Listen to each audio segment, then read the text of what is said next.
I now call to order the regular session meeting of the Board of Commissioners of the City of Tarpon Springs on Tuesday, August 6, 2013 at 6:30. Roll call.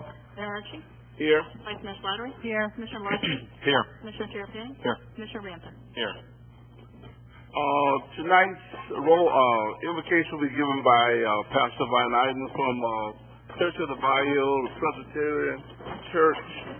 Will everyone stand, please? Remain standing for the pledge of allegiance following. Remembering that we're always in the holy presence of God, let us pray. Dear Lord, we are grateful that from you all life has come and to you all life returns. And the time in between you give us this call, this vocation to be of service into the world in ways that help and build community. We pray, Lord, for these elected officials that they will have the wisdom and the courage, the good humor and fellowship that were needed to do the good work before them this night. We pray, O Lord, for those in the midst of mourning and the shootings in our community, and we ask for better ways to find ways to be healing in this community. We pray for all who labor from all jobs within the city, that they would do their good works on our behalf, and we're grateful.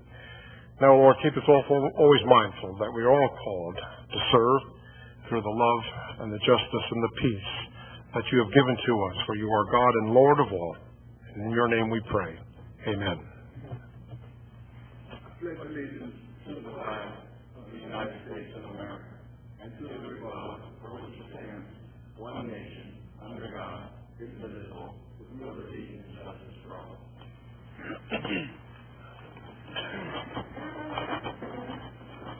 First, I'd just like to announce that agenda item number 14 has been rescheduled by the applicant until September 17th meeting. We'll now go to public comments on any item that will not be discussed this evening. If you have something, please come forward, state your name and address for the record.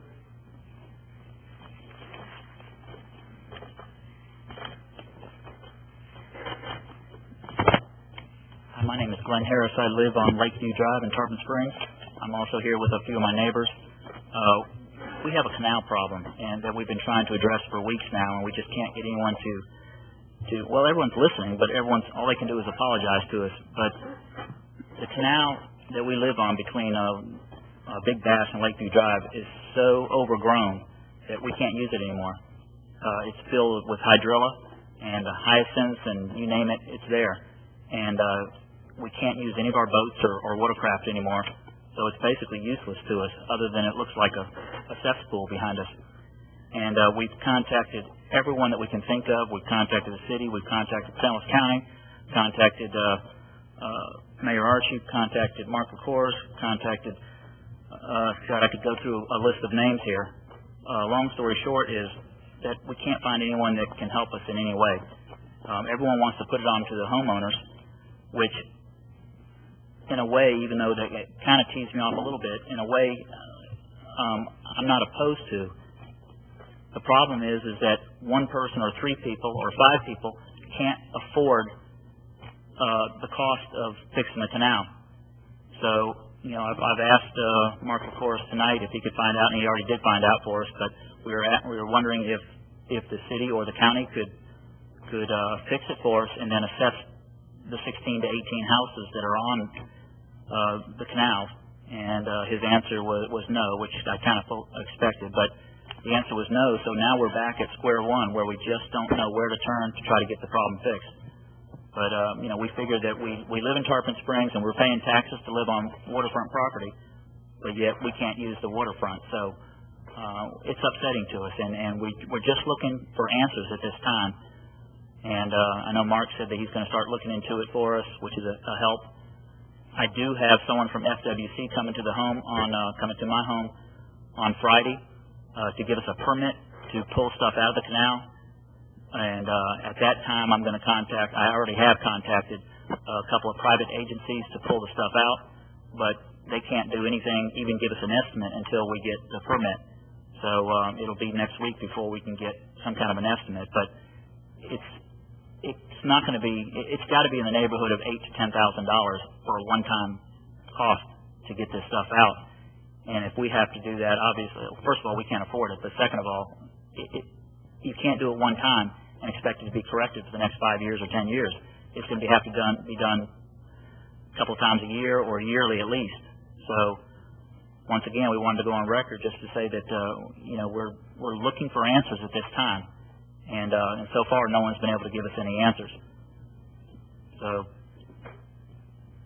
if you have any questions, we'd be happy to try to answer them for you. But we're just in dire straits right now. We just don't know where to go, what to do. We just keep getting roadblocks put in front of us, and we figured since this is the city and we live in the city, this is the place to come to for answers. So we're looking for answers. So if anyone can help us, we would sure appreciate it. I've sent pictures in. I think a lot of people have. I know Mark said he saw the pictures. I've sent pictures in of the canal. It's an absolute eyesore, and not only is it an eyesore, but we can't navigate our boats in there anymore, or jet skis, watercraft in any way. So thank you very much.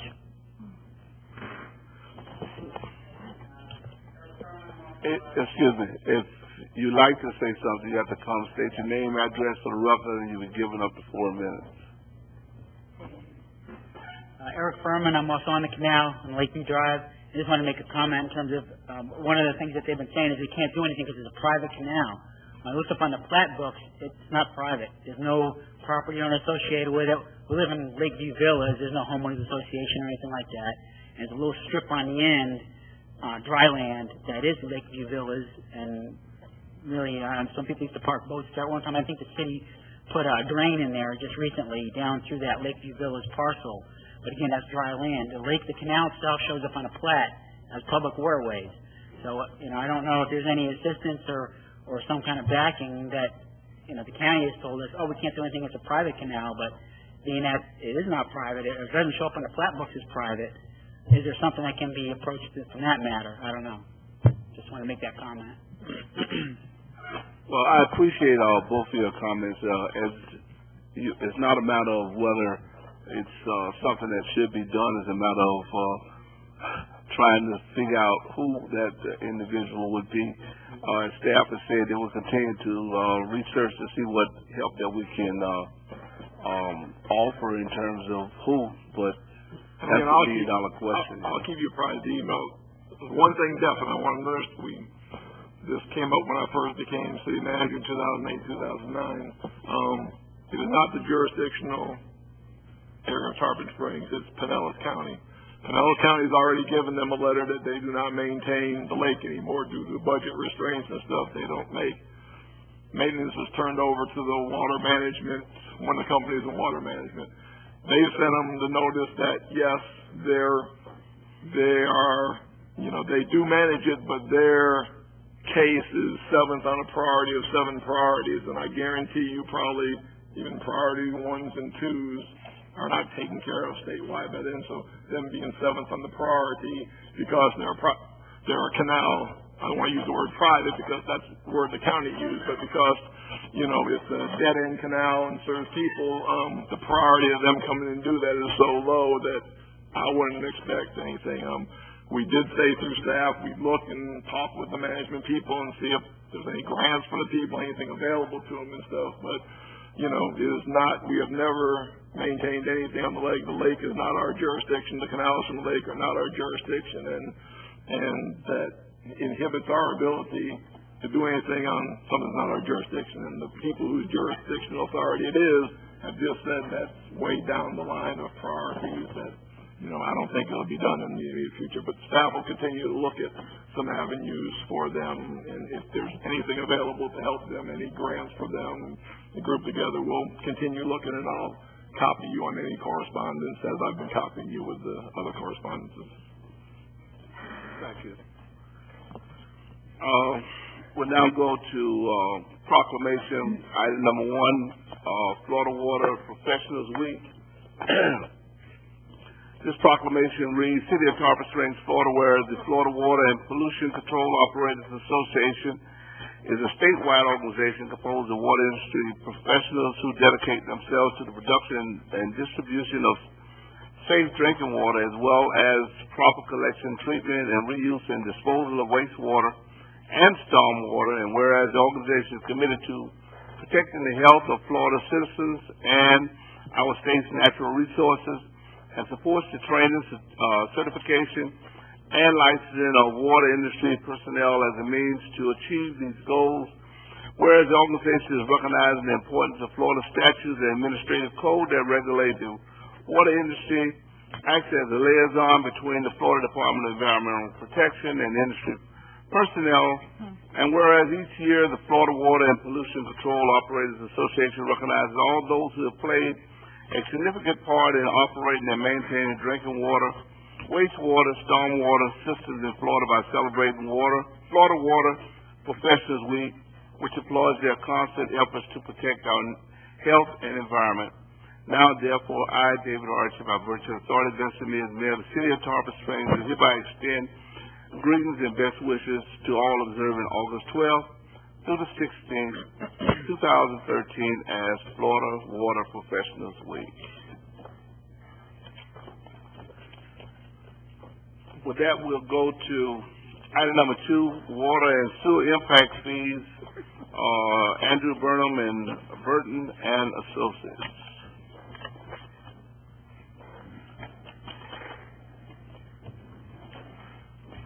I just wanted to give you a quick introduction. Andrew Burnham is the Senior Vice President with Burton and Associates.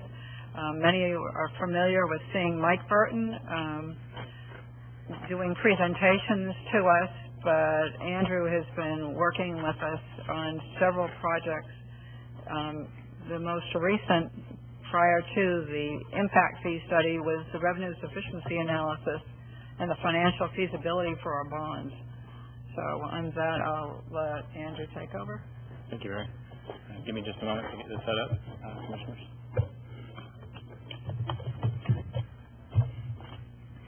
Again, for the record, Andrew Burnham with Burton and Associates. I have a very brief presentation for you tonight that's really a prelude to another item on your agenda later in terms of a first reading for an ordinance relative to your water and sewer impact fees.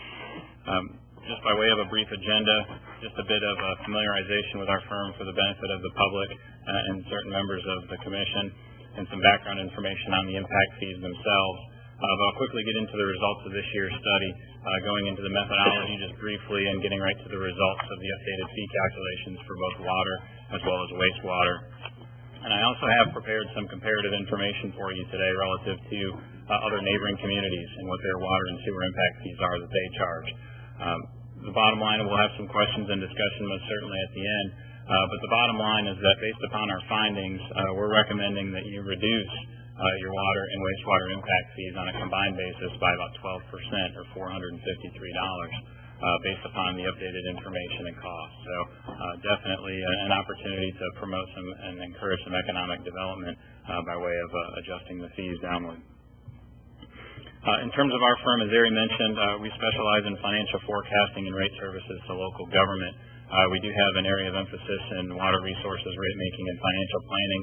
And as you're well aware, we do so with our first services, provide them with interactive models that are very robust and dynamic, provide that immediate feedback to any decision alternatives or scenarios or assumption changes that we may make.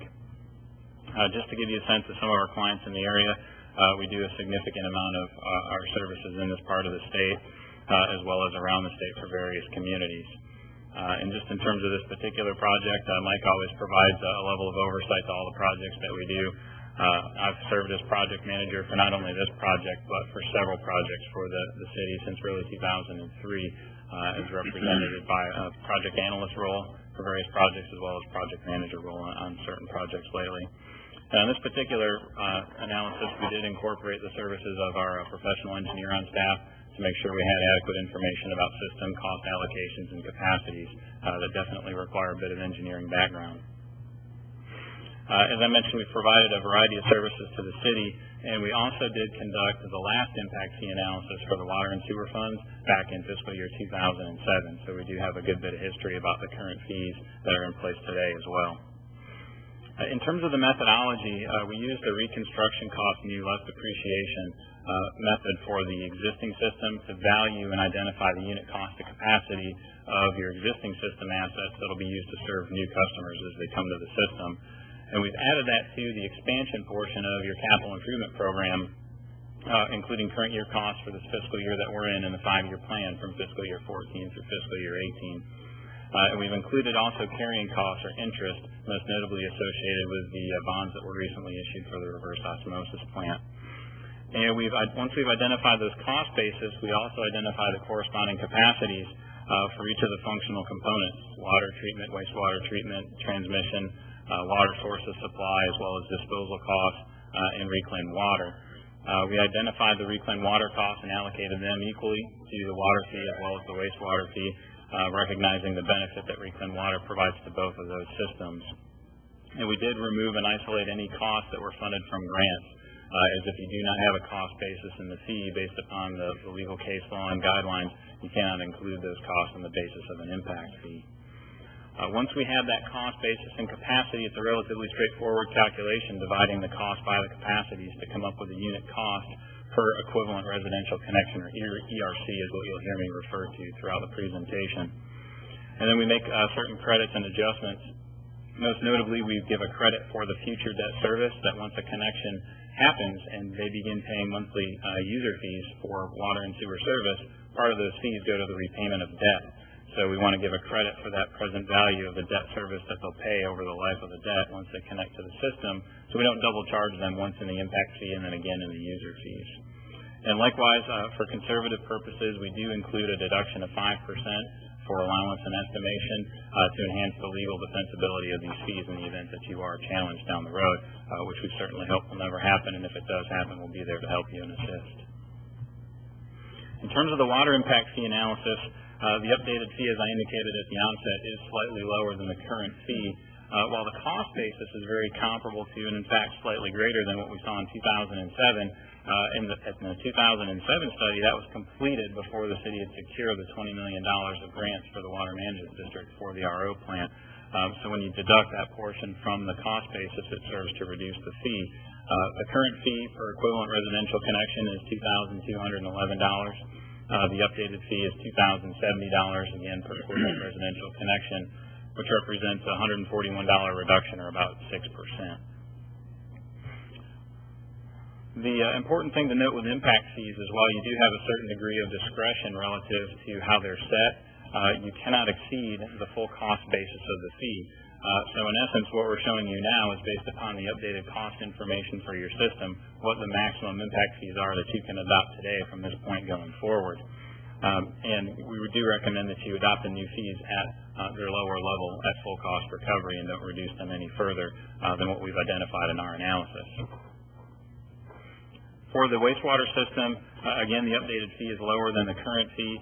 The cost basis is less than what we saw in the prior study, predominantly because of depreciation on the existing assets, as well as the fact that in our current capital improvement program, there aren't any significant expansion-related improvements needed for wastewater. So our unit cost of capacity is lower today than what it was in 2007. The current fee is $1,703 per equivalent residential connection. That would be reduced to $1,391 per the updated study, a reduction of a little more than $300 or 18%. Similar to the water system, again, you can adopt fees up to, but not in excess of, the amounts we've identified in our study, and we do recommend that you adopt updated fees at that full cost recovery amount from this update.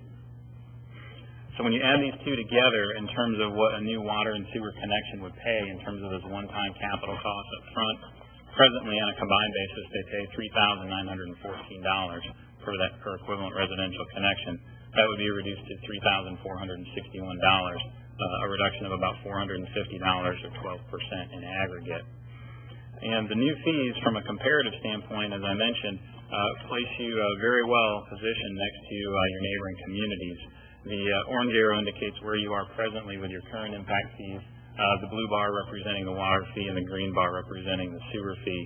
And the blue arrow indicates where you would be with the updated fees identified in the study. Much more comparable to many of your neighboring communities. And I would like to point out that several of those, really the top four, Pinellas County, they don't even have a wastewater impact fee, and they really don't have any development to speak of other than redevelopment. So they haven't looked to impact fees as a means to provide a substantial capital cost recovery for their system. Safety Harbor just has a very nominal sewer fee.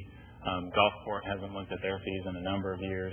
And Clearwater, we actually did a study for them a few years ago and updated their fees, but they realized as part of the update they really didn't have anyone to apply them to as well because they are a relatively built-out community, so they in fact chose to maintain their fees at their very low levels today. But they could have increased, I believe it was between up to $4,000 and $5,000 was the range for their fees, so they chose to keep them there. So the comparisons that I would look at, I would really look at on this chart from Oldmar down to Hillsborough County in terms of what represents typical communities with impact fees as a viable means of capital cost recovery from new growth. And you can see the new fees would place you very comparable to those other communities with normal impact fee structures.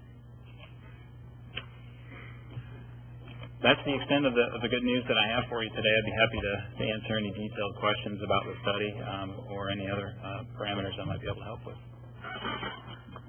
I'm not sure if my colleagues have any questions, but I just want to tell you that I appreciate getting this report. Most of the time when you come, Mr. Burton comes, it's increase, not reduction. So having a reduction is definitely something that we can look at as being good news this time going forward. So that's great. I'm happy to deliver the news and happy to have you associate that news with me in my face.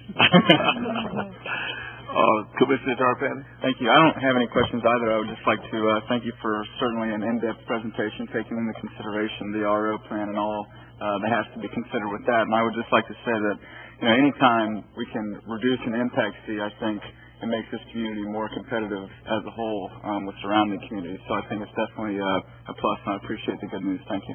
Very welcome. Any comments on this item? Thank you again, and you're very welcome. We will now go to item number 3, restaurant doggy dining. And it says Commissioner Bassett. Yes, sir. Thank you. Back in May, Mr.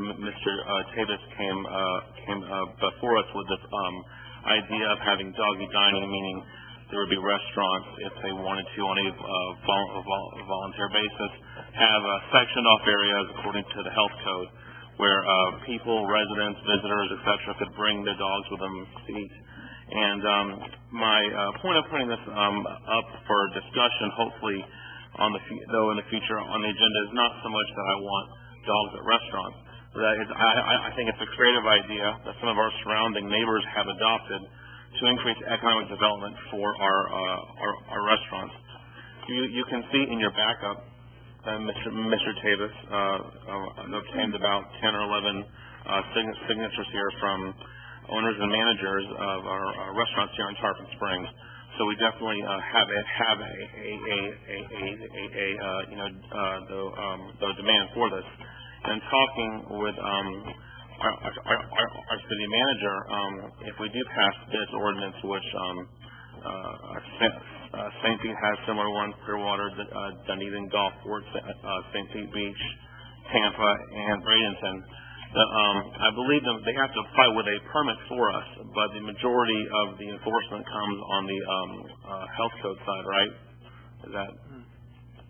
Well, we would also, most of the rules that they have. Yes, the rules come from us. Yeah, so the enforcement as far as health inspector and things like that would be on that. So that does alleviate some of the burden upon the city.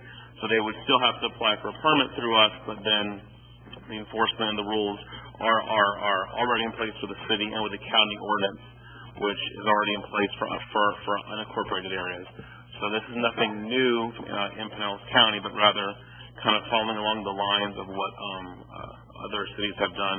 I think it'd be a neat idea, especially with a dog park that we just updated here off of Live Oak. I think it's in line with our walking community initiatives, and just more of an idea to get people out eating at our restaurants, and possibly to even be more of a good thing for dog-related businesses in town, etc., or new ones to pop up. But end of the day, my focus is more helping out the restaurants in town, getting more people inside their doors. I think this is a great way to do this. So, could I call Mr. Tavis up to give a few words from what he? Well, we'll go there for any public comments. Okay. All right. Well, I'd be interested to hear what my colleagues think about this. Anybody have anything to talk about? Commissioner Tarpon? Thank you. So Commissioner Banther, you're saying that, basically if there was a consensus from the commission and the city said, okay, this is something that we could support, basically it would be in the hands of the individual restaurant owner to apply for the permits and take all the necessary precautions to make themselves doggy dining friendly. Correct. And there's already set rules they have to abide by, and we can add on to that. You know, we can't take away, but we can add on to that. Yes. So there's already regulations in place that we could easily look at and basically adopt. But at the same time, it still would not be carte blanche. Every restaurant in town is doggy dining. No, it has to be the individual restaurant. And there's even there are some restaurants on the docks currently, I believe that because of their location to a sidewalk, there would be some issues with them having that to begin with. Mm-hmm. But yes, the burden would be upon the restaurant. It's completely voluntary. Completely voluntary. Completely. I mean, and if you look at some of the restaurant owners or managers who have signed up for it, I mean, you definitely have some substantial establishments well rooted within the community. So if they want it, I don't see why we should prohibit them. Yeah, just to clarify the statement, the people that may want it and not be able to is the ones that we have sidewalk cafes where the animals will actually be on the sidewalk as a trip. Obviously, one of the regulations that's required, it's an easy ordinance to write because most of the regulations are health department regulations. So, you know, obviously we can't change those, so that's why the ordinance is pretty easy to write and get to you. Mm-hmm. But obviously they can't be on the table and chairs, they have to be on the ground. Well, as you know, our sidewalk cafes, the limited space, dogs on the ground there with people walking through and that, so it would be limited to the restaurants that have porches and outside areas that's required by the law, the ones which most of them either have smoking decks or outside decks to sit on anyway.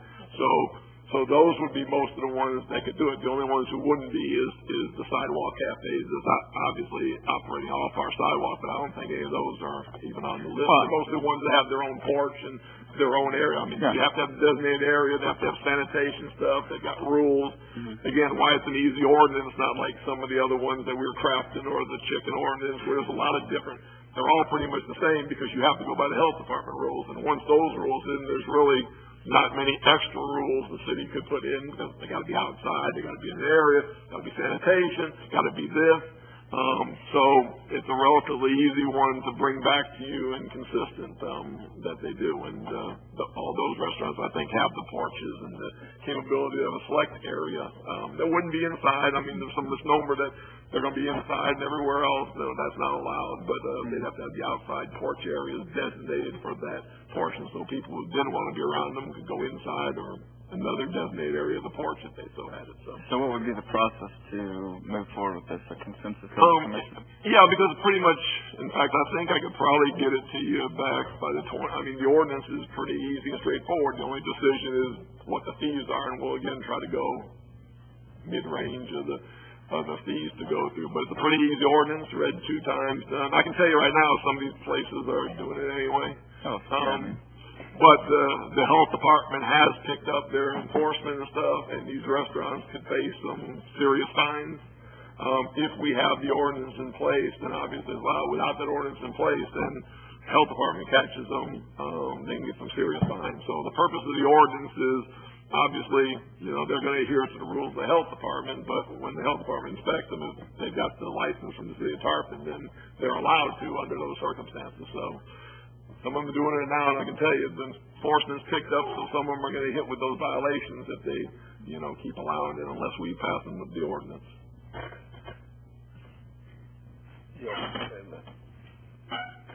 You done? Okay. So I just want a clarification. So they have to apply for a permit to do this? Yes. With the city? Yes. But Pinellas County or the health department would regulate it? Well, I mean, it'd be obviously be an ordinance, so we could, you know, we could code enforcement too. But the main thing it does, they are going around enforcing this, and so like say on the sponge docks where you know some of them have right on the street there. So you're saying that's not something that would qualify for? No. Because that was my concern. No, because we wouldn't grant them being our sidewalk, and even though they have sidewalk caves and stuff, the dogs have to be on the ground. And obviously, you got a small path of people going, so that is a trip hazard and a liability hazard to the city. So it has to be on their own private property. It's not city property designated for a sidewalk cafe. But I don't believe any of the ones who signed it are well, those I can ones. say, yeah, there's a couple. I was going. Yeah, there are. Okay. But that's why I'm asking. Cause Yeah, I they think wouldn't pretty much qualify. from the start when I was talking in the meeting, let them know that would not be the city couldn't take the liability of that trip hazards of dogs being on the ground in the limited space of those sidewalk cafes on city property. Yeah, okay. Because that was my concern. And, being, they get spooked or whatever, and they'll snap at you. I don't know. I know I've been to Captain Jack's. They allow the dogs out there. I don't know if you've been there. They even have the bowls of water and whatnot out for the dogs. County. Yeah, so it's not in our district, but it's county. But I've been there and I've experienced that. But and at Dunedin also. I was just there recently, and everybody had their dogs out. I mean, that's their choice, I guess. But okay, I just want to clarify that. Thank you. Mr. Loeffler. Thank you. I have a couple of questions and comments. Mr. Yakobin, from a legal perspective, if the city passes an ordinance allowing doggy dining, is there any legal liability that the city could face in terms of if there were a dog bite or anything like that? I don't believe so. Okay. I see in the backup they mention a number of limitations. One that I don't see is whether or not they would have the ability to restrict the size of the dog. Is that something that we theoretically could put in if we chose to? Could we say that the dog has to be under X number of pounds or something like that? Sure, we can include that in an ordinance. I don't know if other municipalities have done that or not, but that might be worth looking into. I don't think I've seen one that. I don't think all the ones I've seen. I don't think I've seen that. Okay. Could individual restaurants have different, like for example, if we as a city don't restrict the size of the dog, could certain restaurants say, yeah, we're doggy friendly, but you have to be under 35 pounds, 50 pounds, whatever? Yes. Okay. Same. What about breed? Could restaurants restrict breed? I think so. I think all the ordinance does is permits private restaurant owners to allow dogs subject to the health department rules and our particular rules, but they're certainly I don't think this gives a constitutional or legal right to someone to ignore the restaurant's own rules. And they could refuse service if the dog is becoming a problem or Sure. nuisance for whatever reason. They could ask them to leave. Okay. If you talk doggy, I guess. Exactly. I see it says on here as one of them, we understand we must comply with all below. One of them says our employees must wash their hands immediately after contacting a dog. As we look at possibly drafting an ordinance, I wonder if it'd be better to say that the employees don't touch the dogs. I think that'd be something to consider and discuss anyway. I don't know. I just wanted to throw that out there. I also think as we look at drafting some kind of an ordinance that we should probably require some kind of signage so that anyone bringing the dog would know what the rules are, that it has to be on a leash under 4 feet. So, if they come with a 10-foot leash and the dog is interacting with other customers that don't want to be interacted with, it would be good if they had that information ahead of time. So I think proper signage would be important. The other comment I wanted to make is that not everybody wants this. In terms of customers, I've spoken with a number of people about the concept of doggy dining, and some people think it's fantastic, and some people really don't. And I talked to a number of people that said that they would stop going to a restaurant if they allowed doggy dining. So I'm in support of the idea of letting restaurants make that decision, but I would really urge our restaurant owners to proceed with caution, because you might gain a couple customers that really like dogs, but you might lose some customers as well.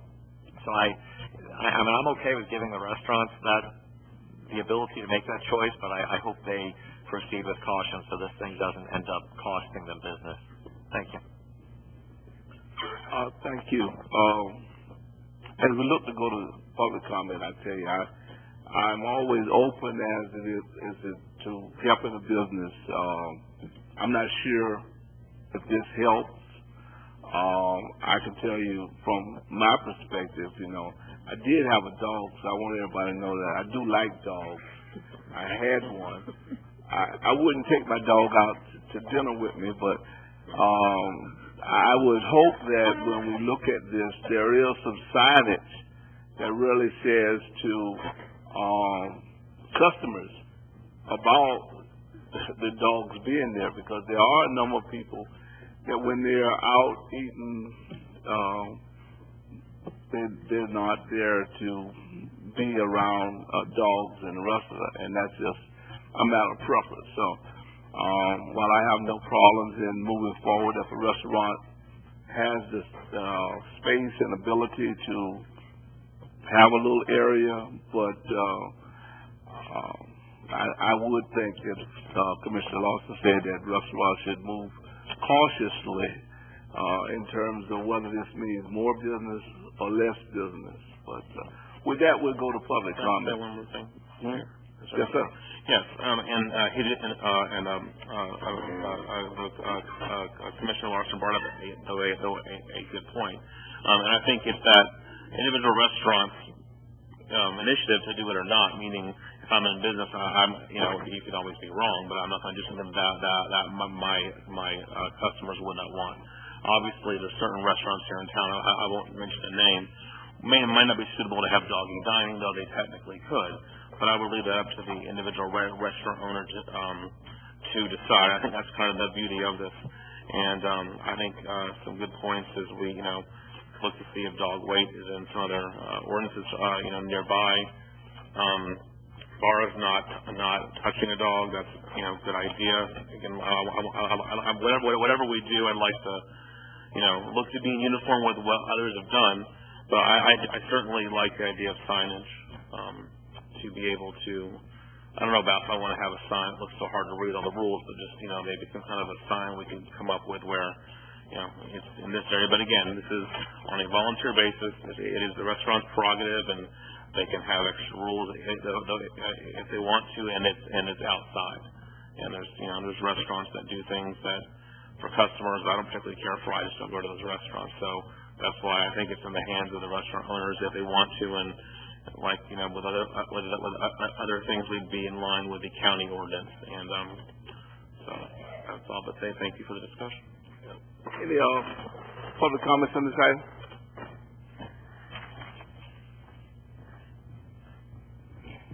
Hello, Nicholas Tabus, representing Mama's Greek Cuisine. Everyone here, I think, brought up some very valid points, Commissioner Larson, Commissioner Slattery, especially with the signage and, having the city, having the right to change or add, any points onto this ordinance that they feel. This is just, I think, good for the city of Tarpon Springs economically.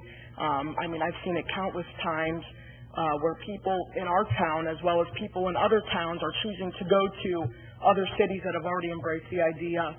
And, this is open, this is on a voluntary basis, and it's outside only. Like Commissioner Banther said, a lot of people thought that this might allow dogs to be inside restaurants. That's not the case. It would fit in line with what neighboring cities have done. So this is not anything crazy or out of the ordinary that Tarpon Springs would be doing. So thank you very much. Thank you. Any public comments, please come forward, state your name and address for the record.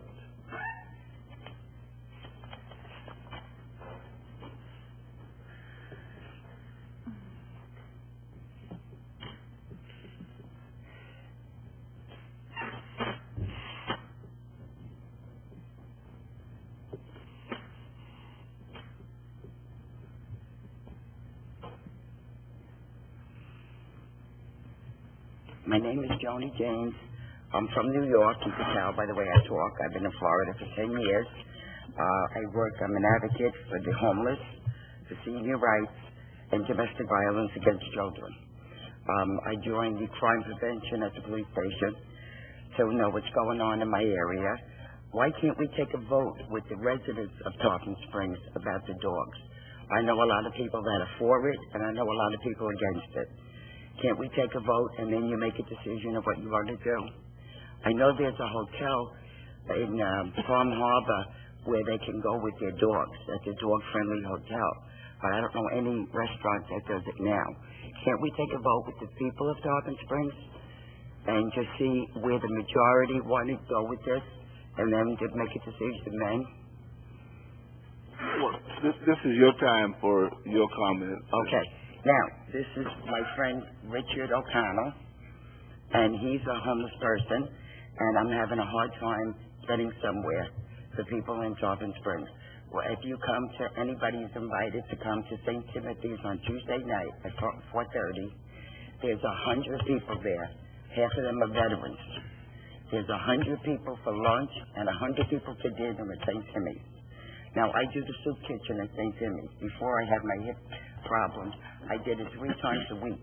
We did Sunday morning breakfast, Thursday afternoon, Thursday at 11, and Thursday night at 5. And I re-injured myself working in the kitchen. So now I just hand out knives and forks and say, have a nice dinner, you know. But every homeless person in Tarpon knows me. Every homeless person. They know my car now. They wave to me. And I heard about an incident that happened last night with some of the homeless in Tarpon, where one man passed away, a homeless person, and the other man is critical. Now, do you know anything about what happened in Tarpon? Well, right now, ma'am, with all due respect, when you come up to make public comments, is on the item that we're discussing. All right, then I just want to stay on the homeless. Well, it's not. We're not really not talking about the homeless right now. We're talking about whether restaurants should have the ability to have dogs. Oh, all right. There. Okay, fine. You know. So, do you want to say anything about the dogs? No. Okay. All right. Thank you. Thank you.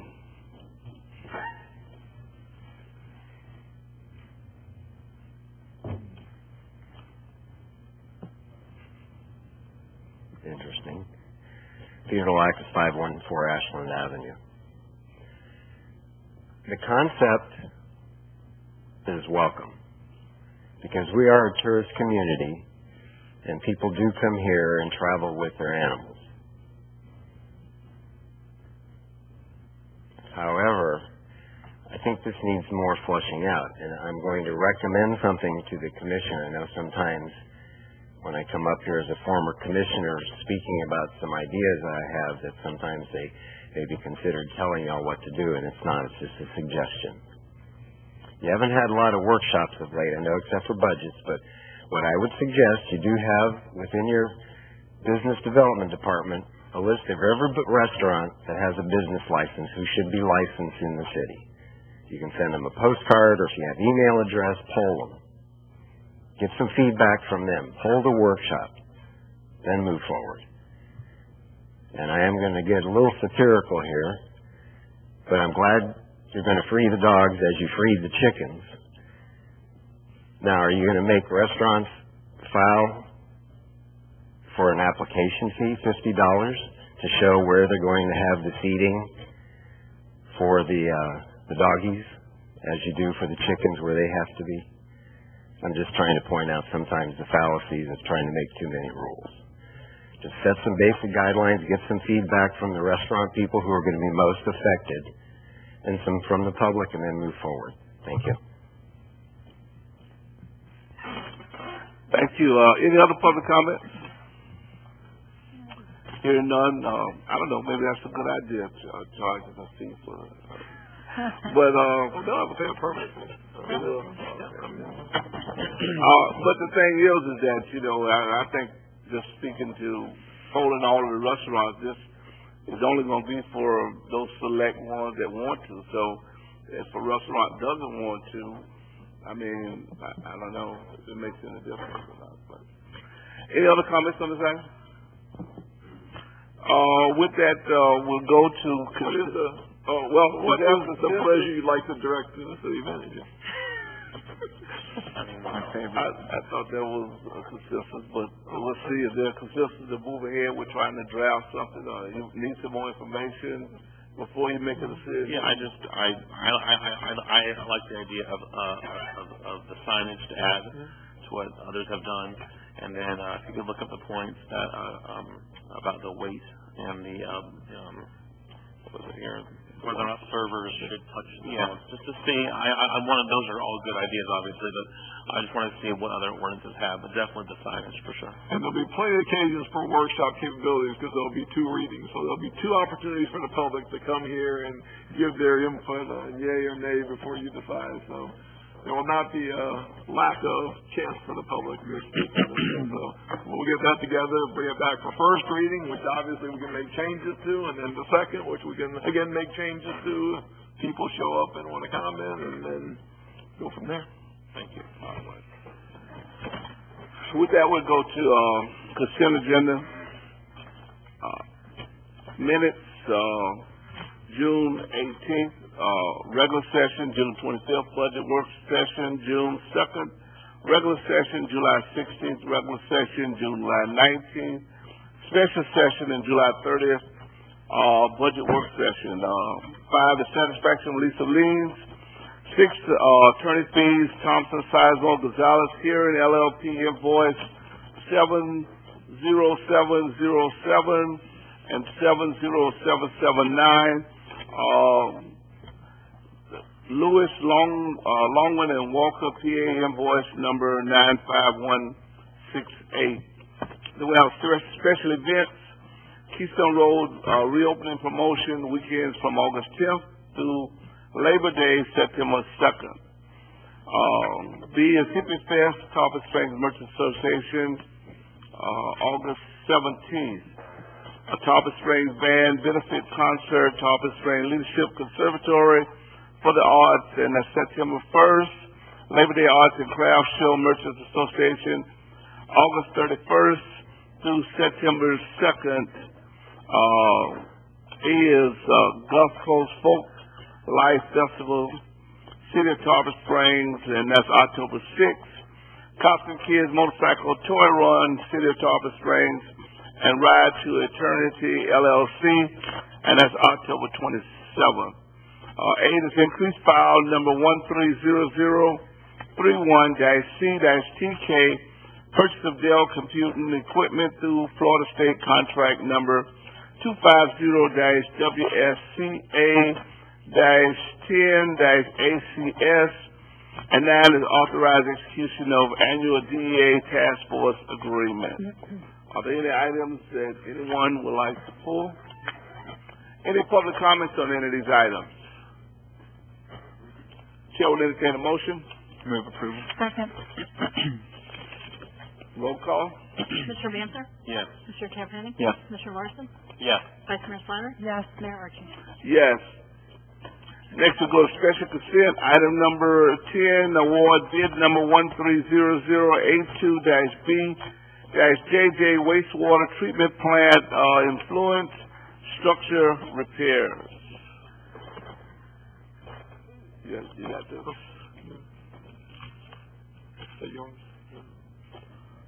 Yeah.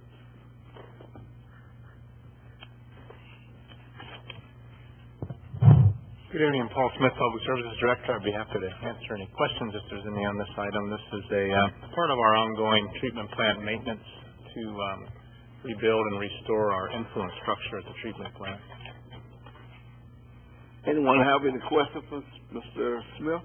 Commissioner Tarpon? I don't have any questions. I just wanted to point out that how pleased I was to see that the bid went to, I mean, it was competitively bid, of course, but went to Southern Road and Bridge LLC, which is a company based in Tarpon, and to my knowledge, they've done work for us before along Kramer Bayou, and also to my knowledge, they employ the majority of their employees are, Tarpon-based people, so I'm pleased for that, and hopefully they'll spend some money. Any other questions or comments? Any public comments on this item? Chair will entertain a motion. Move approval. Second. Roll call. Mr. Banther? Yes. Mr. Carpenny? Yes. Mr. Larson? Yes. Vice Mayor Slattery? Yes. Mayor Archie? Yes. Item number 11, award RFP number 130086-T-JJ redevelopment of property located at 501 South Walton Avenue. Yeah, hold it.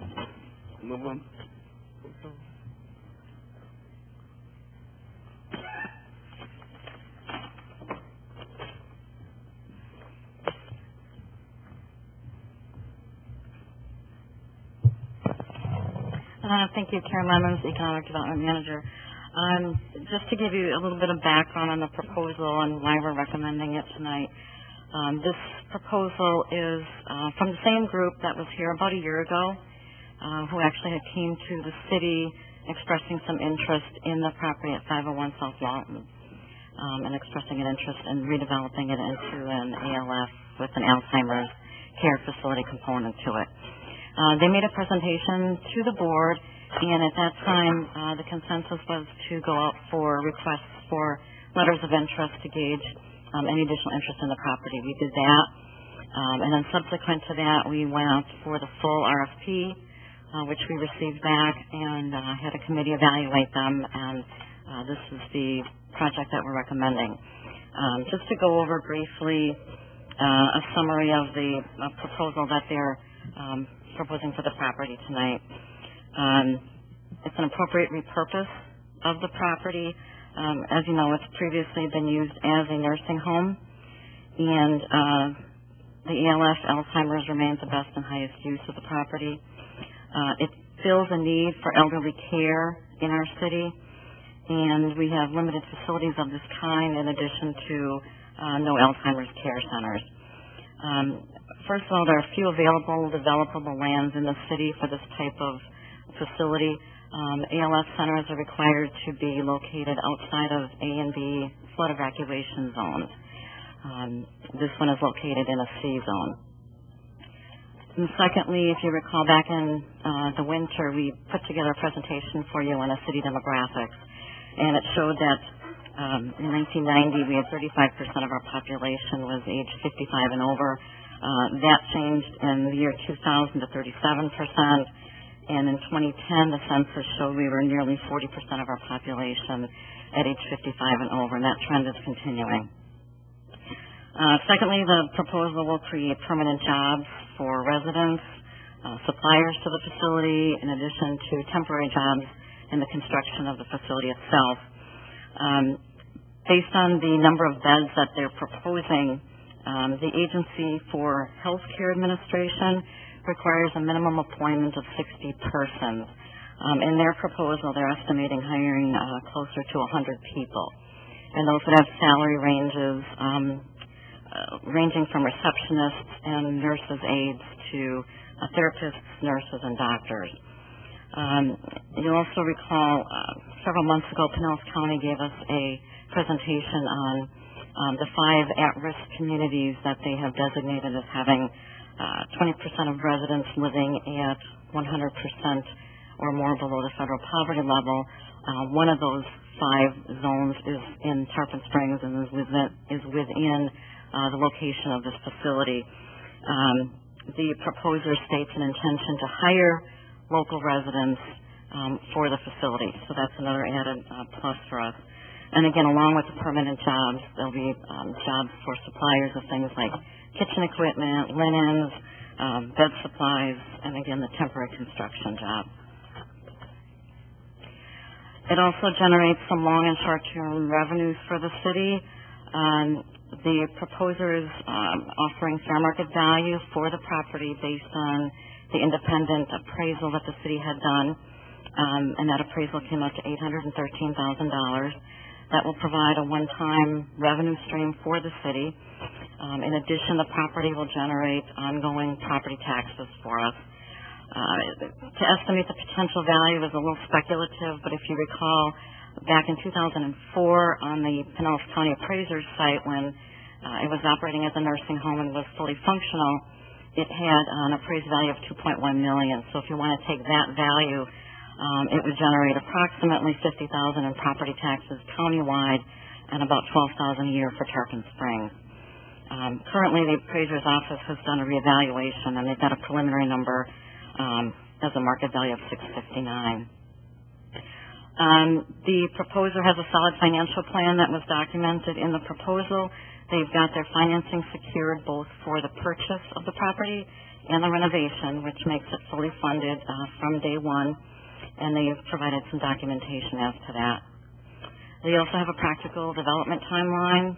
They're proposing 4 phases of a development process. One is the financing, which they're estimating will take 45 days to closing. The design process, about 30 to 60 days for approval of the engineered plans and the permitting. Construction completed within a 2-year period from the time they receive the approved permits. And then the occupancy, approximately 2.5 months to complete some final licensure and inspections that they need from state and county agencies. And finally, they're a local developer and they have relevant project experience. They're located in Newport Richey. They have purchased and renovated several other ALS and nursing homes, one of which is in Tarpon Springs on Dort Court. It's called Sunset Harbor. They purchased that, I believe, 2 years ago and fully renovated it. It's now fully operational. And also in Seminole, they've renovated and purchased a facility called Safe Haven. And then they have additional experience in commercial retail centers as well. So it presents an opportunity also to add some diversity to the neighborhood. As you know, the neighborhood is comprised mostly of low-income, affordable housing and government buildings. So this will add a structure of a new mixture of uses. Also with the facility itself, it will generate trips to it from friends and family of the loved ones who are staying there, who may have occasion to shop and dine and maybe even stay overnight, which will add another economic and tourism element to it. So with that, we are recommending approval of the bid award tonight. We're looking at it as a total package of jobs, revenue to the city, fills a need for residents, and it takes a distressed property, brings it back to the tax rolls, and adds some revitalization to the neighborhood. The proposer is here tonight, Harry Bernard from the Bernard Group. He can take some questions also if you have anything specific for him. Otherwise, I'm happy to answer any questions you may have. Any questions for Ms. Lemon? You say you have some comments? Commissioner Tarpon. Thank you.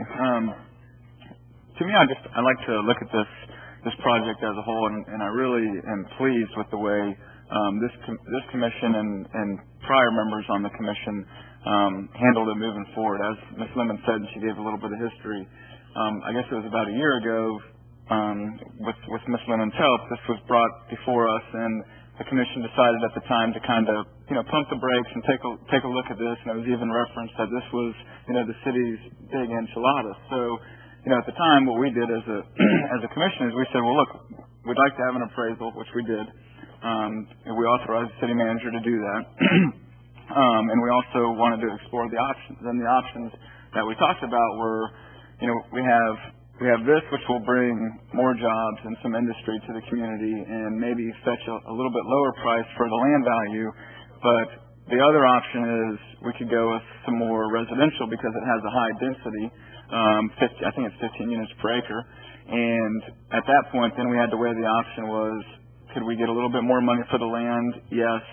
And it would put more residences in the town? Yes. And there would be more people shopping and eating, but do we want more industry? And to me, I'm pleased with the way we moved forward. I like how we examined it. We really took a well approach, I think. And I'm pleased that this applicant stuck with it for so long. Because I do believe it has been over a year. Correct me if I'm wrong, Ms. Lemons. But from the first time that they approached us, it's been well over a year, correct? So, to me, that shows, although they have their financials and they're capable of doing the project and everything like that, that shows the commitment to jump through the hoops to stay with the project. And I'm pleased. I'm looking forward to it later on the agenda so we can talk about the referendum and some of that language.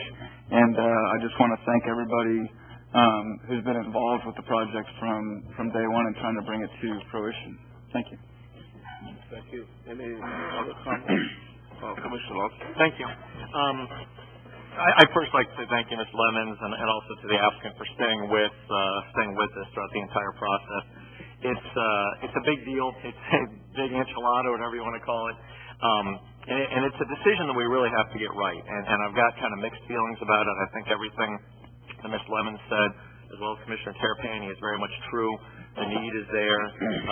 60 to 100 jobs would be fantastic. Getting it back on tax rolls. I mean, there's so many things to like about it. I think we need to be careful. We're dealing with 3.5 acres of land in a great location near downtown, near US 19, near multiple city buildings, public safety building, rec center, and so forth. We need to make sure that we make the right decision. And I've got some concerns, particularly about their desire to fix up the current building as opposed to demolishing and starting over. I'm concerned about the air quality, the potential mold issues, things of that nature. I'm also wondering if we could do better in terms of the exterior from an aesthetic standpoint. I don't necessarily think we could even make a wrong decision here. I think that there's a lot to like about the proposal that's before us, and I think it's possible that we could find something even better, again, with the stated concerns that I've made. That's kind of where I am at this point. Thank you. The other thing, Commissioner. I don't know if Mr. Bernard would like to come up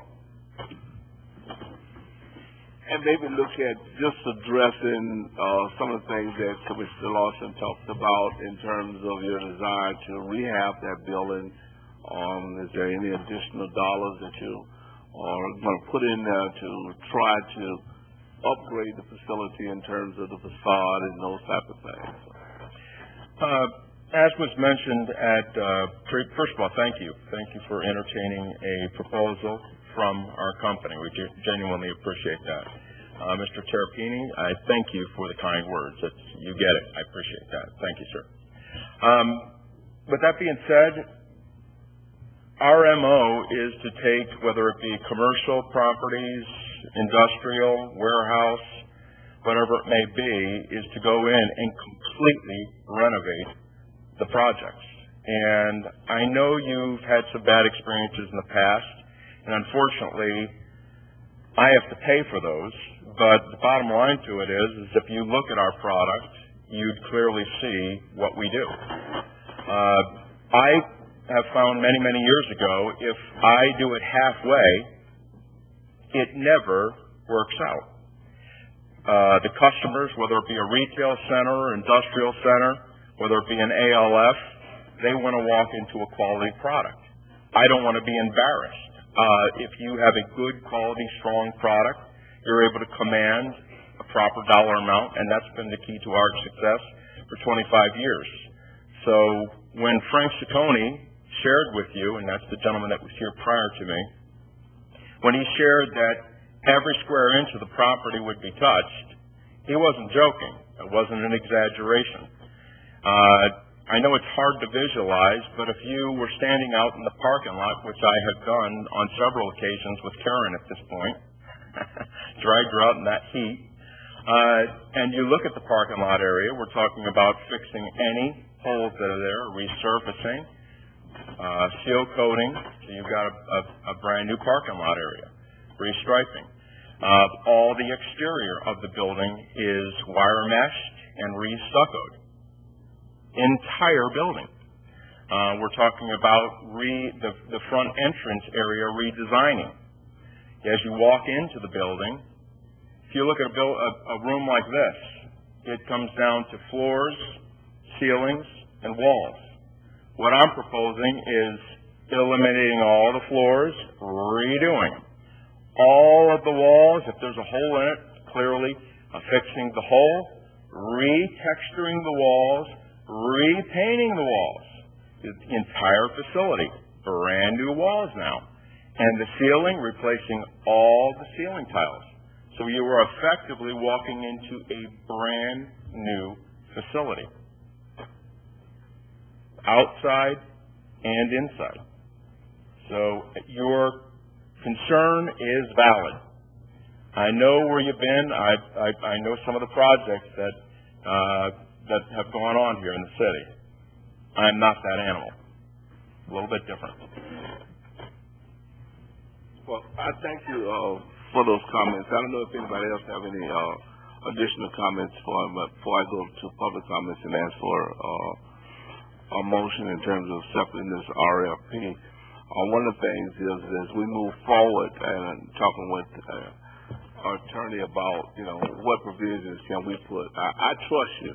Thank you, sir. But I trusted a lot of the other ones that have come forward, and we've got some projects that did not quite make it to the finish line. So I'm hopeful that when we do this, there are some things that we have that's built in that encourage you to move forward, as well as giving us some the luxury of a completed project. So with that, I appreciate the comments that you've made. This is kind of a win-win, I believe, for us in terms of not only the dollars that we get, but production of jobs, the rest of that for the community. So with that, do we have any public comments on this item?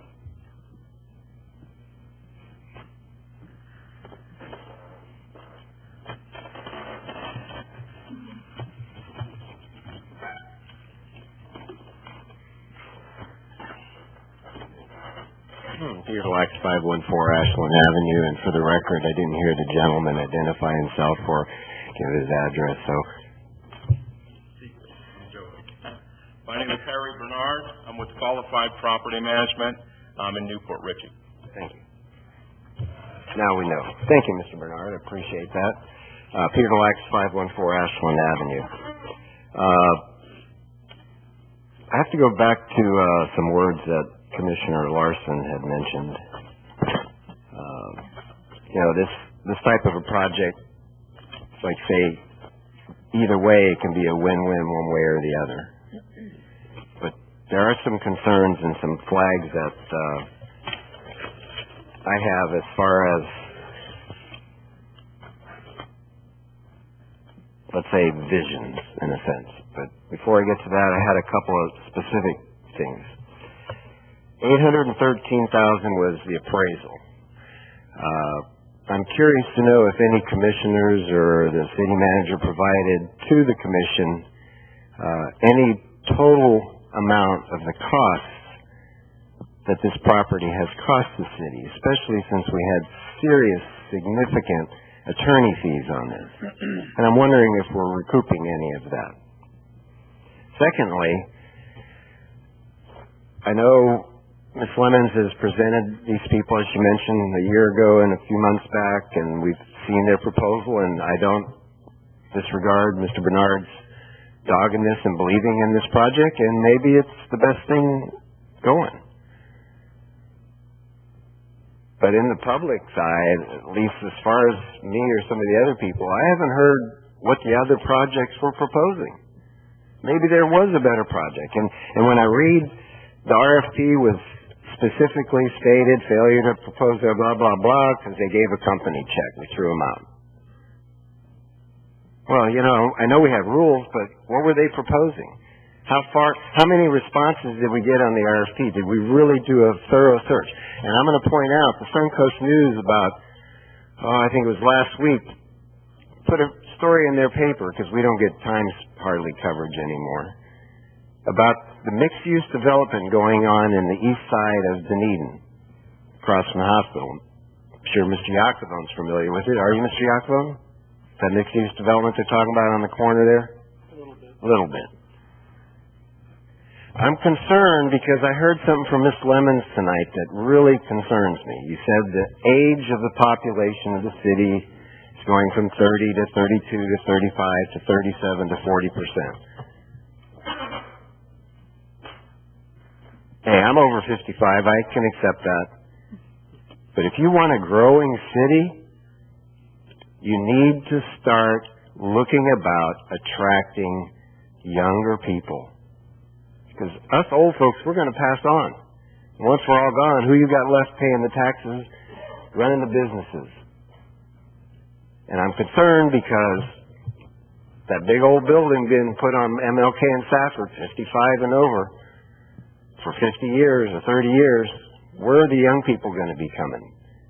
So that's what I'm talking about. I don't have a problem with the project. It'll go to a referendum. Voters can decide if they think it's the best use. but I'm just concerned about some of those visions as the city moves forward. Because we have to look at replenishing our base. And I know we always look to Dunedin, but they are a trendsetter. They do the dog stuff, yep. They do a lot of the stuff that we look to do. Thank you.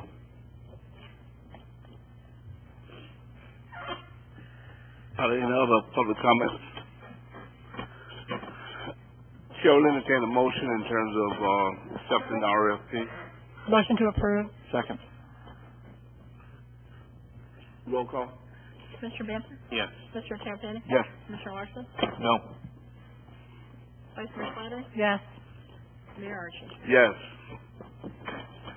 Next we'll go to item number 12, request to settle administrative fine or lien 415 East Oakwood Street.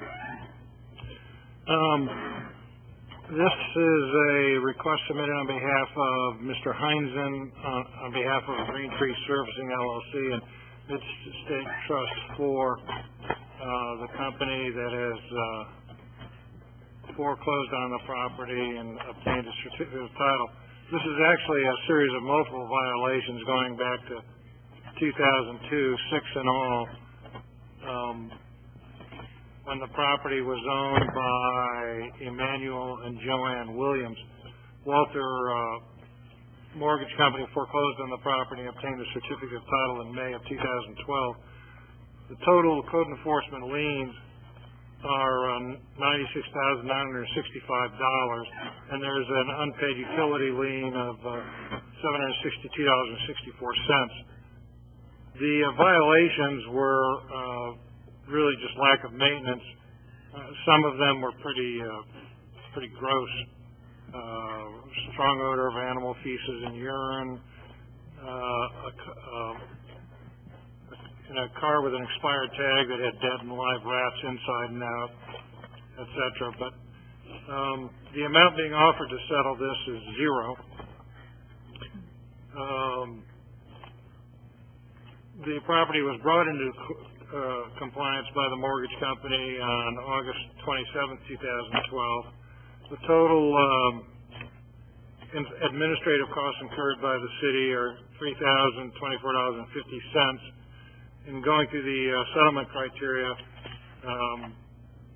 I think the most relevant is that some of these violations did pose a danger to the public health, safety, and welfare. I think the chances of the violations reoccurring are minimal now that the mortgage company has taken over the property. And I do note that the company did correct the most recent code enforcement violations promptly after it took title to the property. As I previously informed you, the Supreme Court has held that cities do not have the right to pass an ordinance making their code enforcement liens superior to a prior mortgage. And Mr. Heinzen was kind enough to attach a copy of that case, just to make sure you know that. So our liens are inferior to the previous mortgage. That being said, that does not mean that our liens are invalid or that the city has any obligation to provide a release of lien. The mortgage company always has the option of going to court and obtaining a court order vacating our liens. So my recommendation is that the city offer to release the liens for the payment of the city's administrative costs, which are $3,024.50, the utility lien, which must be paid in any event that cannot be wiped out, and an additional amount of $1,000 for a total of $4,787.14 with the usual proviso that this offer to settle be open for 90 days. And if it's not paid, then the offer will be rescinded and the liens will return their original amount. Following the usual practice, I sent a copy of let me make sure this, I think code enforcement agrees with my recommendations. Agrees with my recommendations. Following my usual practice, a copy of the draft attorney's report and recommendation was sent to the requesting party, in this case, Mr. Heinzen, who sent a letter that has been provided to you. He, again, repeats his offer of zero, says that the administrative costs and the unfounded $1,000 fee are not attributable to Green Tree, and in fact, Green Tree is the party that cured all the code enforcement items when it took possession. But he does say that the Green Tree fully accepts the utility lien. So that's my recommendation. I don't know. We've kind of talked about these things a number of times, and this is one I can tell you that I would hope that we would take the attorney's recommendation. You know, one of the things that's happened when I look at it is that the current owner was the mortgage lien holder, mortgage and service, foreclosed in 2012. The property owner started paying on that in 1993, and even if they was paying maybe $400 a month, you know, would have already gotten over $90,000, $100,000, and now they're saying that they would give us zero. I mean, not even saying that they want to offer some type of settlement. To me, says that you know, I don't feel like, from my perspective, I have a choice but just to say I support the recommendation that the attorney has suggested, that we stay with the $4,700. You know. I don't know how anybody else feels on it, you know. But we're open now for discussion. I move to settle for the amount offered by Mr. Yakman, or the amount recommended by Mr. Yakman. Second. With that, we'll have roll call. Commissioner Banther? Yes. Mr. Terrapini? Yes. Commissioner Larson? Yes. Vice Mayor Slattery? Yes. Mayor Archie? Yes. Thank you. Next, we'll go to item number 13 is ordinance and resolution 2013-29, application 13-44 Eagle Ridge Apartments, conditional use application for affordable housing density bonus and 25% setback reduction for redevelopment of existing public housing units on 9.5 acres located at 721 Mango Street in the RM 15 zoning district. And this is quasi-judicial. Do we have an applicant? The applicant is here. Ms. Stevens is there. Oh, okay, all right. Resolution 2013-29, a resolution of the City of Tarpon Springs, Florida, approving application 13-44 for a conditional use to increase density and reduce required setbacks for an affordable housing project to be located at 721 Mango Circle, Tarpon Springs, Florida, providing for findings, providing for conditions, and providing for an effective date. That's the reading of Resolution 2013-29 by title only. This is a quasi-judicial proceeding where the Commission is acting in a quasi-judicial capacity. It's the Commission's function here to not make law, but apply law that has previously been established. The Commission is required by law to make findings of fact based upon the evidence that's presented at this hearing, and apply those findings of fact to previously established criteria contained in the Code of Ordinances, in this case, criteria for granting a conditional use, and make a legal decision regarding the application. The Commission may only consider evidence that the law considers competent, substantial, and relevant to the issues. If that evidence demonstrates that the applicant has met the criteria, the Commission is required by law to find in favor of the applicant. If the evidence demonstrates the applicant has failed to meet the criteria, then the Commission is required to find against the applicant. The procedure that we will follow is this. All witnesses must give their testimony under oath. All persons must give their name and address for the record. All testimony and questioning must address matters that are relevant and material to the issues under consideration. City staff will go first and present its testimony and evidence. The applicant will have an opportunity to cross-examine city staff. The applicant will then present his testimony and witnesses, if any, and city staff will have an opportunity to cross-examine any of the applicant's witnesses. At that point, we move to the public portion of the meeting. where members of the public opposing the application will have an opportunity to present testimony. After all members of the public speaking in opposition to the application have concluded, members of the public in support of the application will have an opportunity to present testimony. Each member of the public is limited to 4 minutes of testimony. Following that, the applicant will have an opportunity to make a closing argument or summary and present any necessary rebuttal evidence, after which city staff has the same opportunity. At that point, the commission will consider the matter, and commissioners may ask questions of the witnesses at that point of the proceedings. A motion will be made and a vote will be taken. I'd ask the commissioners disclose any ex parte communications they may have had on this.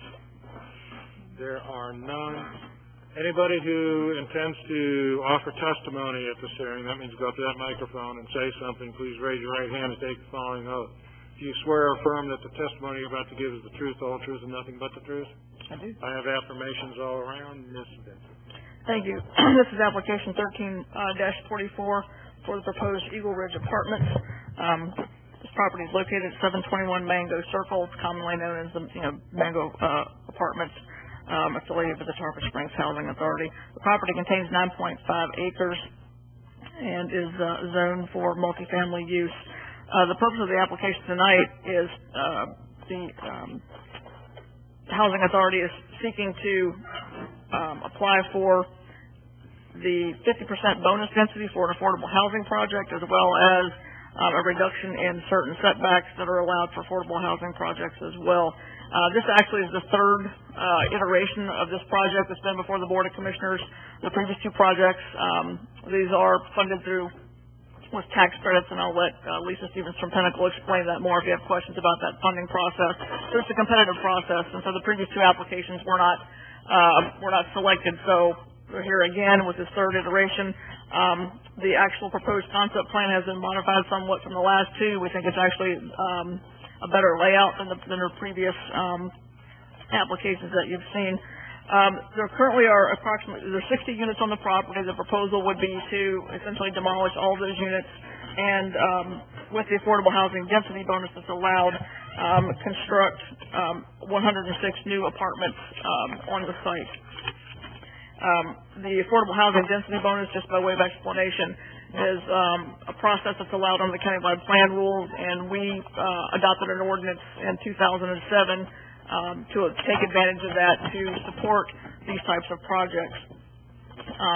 The Housing Authority has a really good track record. You can see in the backup it's been provided. It's very detailed. So the before and after projects that they've accomplished throughout the city in their efforts to renovate the housing. And I think most people would agree that the housing there on Mango Circle is absolutely at the end of its useful life. Referring to the actual conceptual plan, the only portion of the plan where the reduced setbacks would apply are the very first building on Mango Circle, because of the constraints of they are providing an additional right-of-way dedication for the extension of Mears in the future, so they're losing some property there. So it's just the first building. That's the only one where the density, the setback reductions would apply. They're not asking for anything other than what's allowed under the affordable housing density bonus. As a part of the density bonus, they will be required to record a restrictive covenant in accordance with our code that states that the project will conform as it will be maintained as an affordable housing project. I believe it's for a period of 30 years. Let's see. Under the review criteria, in terms of the compatibility review, really there's nothing that we find that this project would have an adverse impact on surrounding properties or the ability of the city to provide public services. The Planning and Zoning Board did review this and did recommend approval unanimously with the recommended conditions. The recommended conditions of approval, I'm not going to read all of number one. It's exactly regurgitating what's in the Code of Ordinances, but that's the requirement for the restrictive covenant that it be an affordable housing project. Number two, the requested 25% reduction of front side street and rear setbacks are approved in concept only and must be reevaluated during the site plan review process for impact and appropriateness.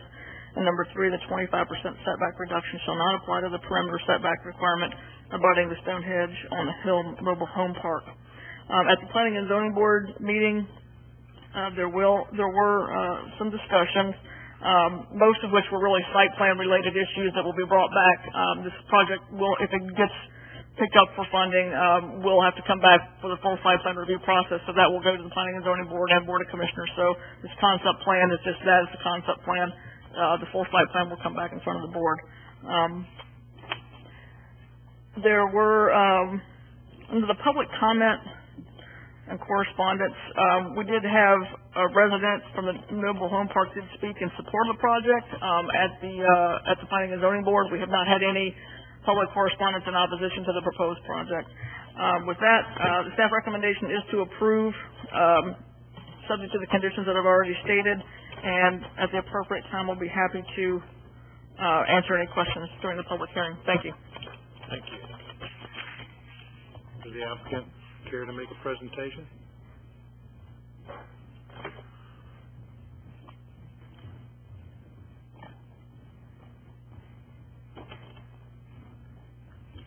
Good evening. I'm Lisa Stevens. I'm with Pinnacle Housing Group. We are the developer for the Tarpon Springs Housing Authority. We've worked with them in the past, and on the Oak Ridge Estates development that the City Council approved a couple years ago in that renovation and new construction project. They've selected us to work with them again on this particular development. And as Renee said, this is iteration number 3. The tax credit process is not only a competitive process, but it is a lottery system. And so, unfortunately, 2 years in a row, we've not had our number selected, and we're back again to try this year. The prior to approvals, they're only good for 1 year, and that necessitates us to come back in and ask for a new approval to allow us to go in and compete again. That's the reason we're here. I'm glad to hear that Renee and staff and the city believe that this plan is the best. That means we're moving in a positive direction, I hope. And if you have any questions, we're here to answer them. We have a representative from our engineer here as well. Thank you. Are there any members of the public who oppose this application? Seeing none, are there any members of the public in support of the application?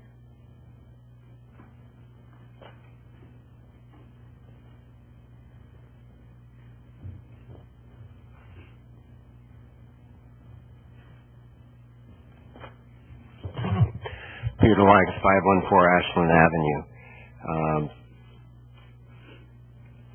Being that hopefully we see a site plan on this, I won't discuss any site plan issues because I don't have a site plan to see. However, what I want to point out, I wish us luck on this third time. And I also want to point out something that I think is important for everybody to recognize.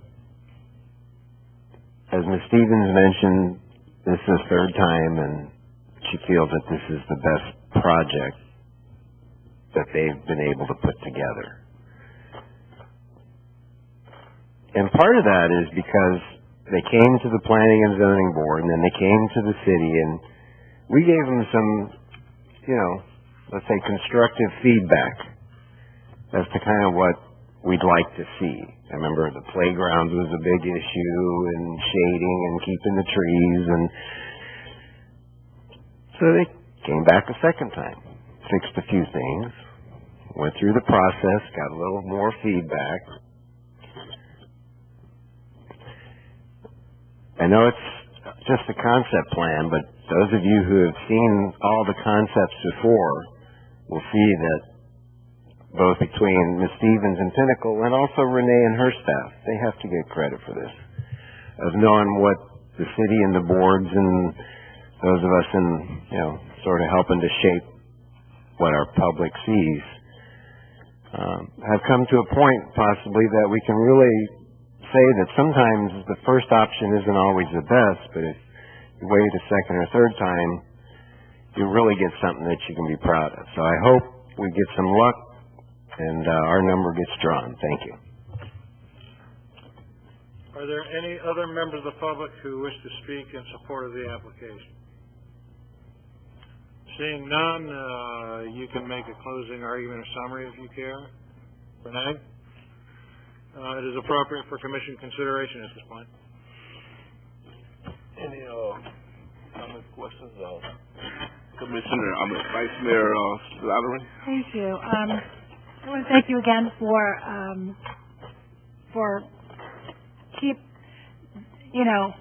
keeping the faith, keep moving on to this project, I guess I should say. Sorry.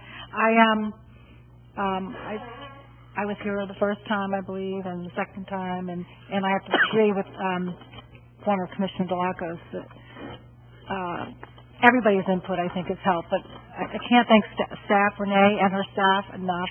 They work so hard to help with this project. And I just wanted to verify that everything is the same from before with the management company and all the criteria and all that. Correct. It's the same program we've operated. It's an affordable housing program. It's overseen by the state. We have a professional management company that comes in and handles the management. All of the facts surrounding that we've talked about in the past couple of years, all of those are the same. And it says that this is 106 new units would be developed. Do we know how many units are there currently? 60. 60. Wow. Okay. Again, I just want to thank you for keeping this project alive, and I hope the third time is a charm for us. Thank you. Any other Commissioner Banther?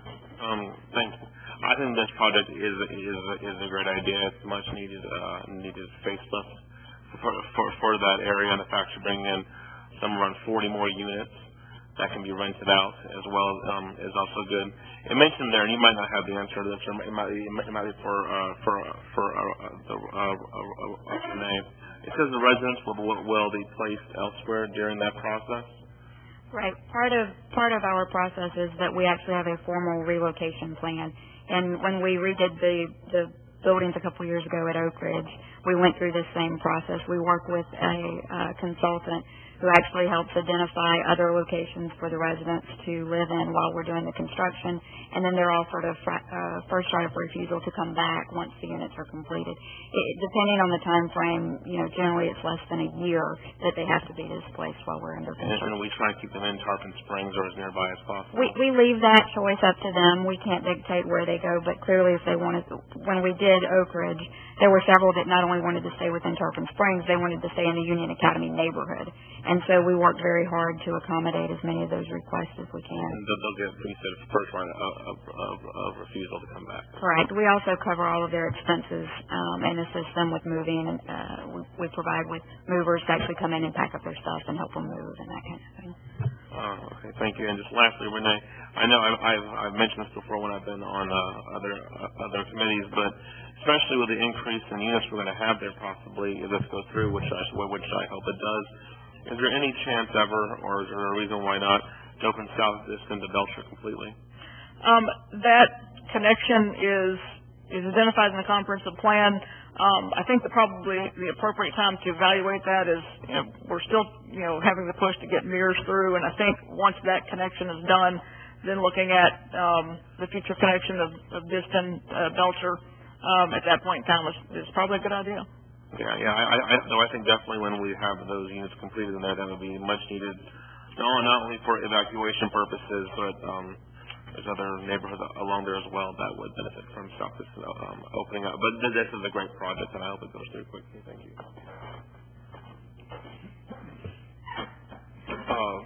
Commissioner Tarpon. Thank you.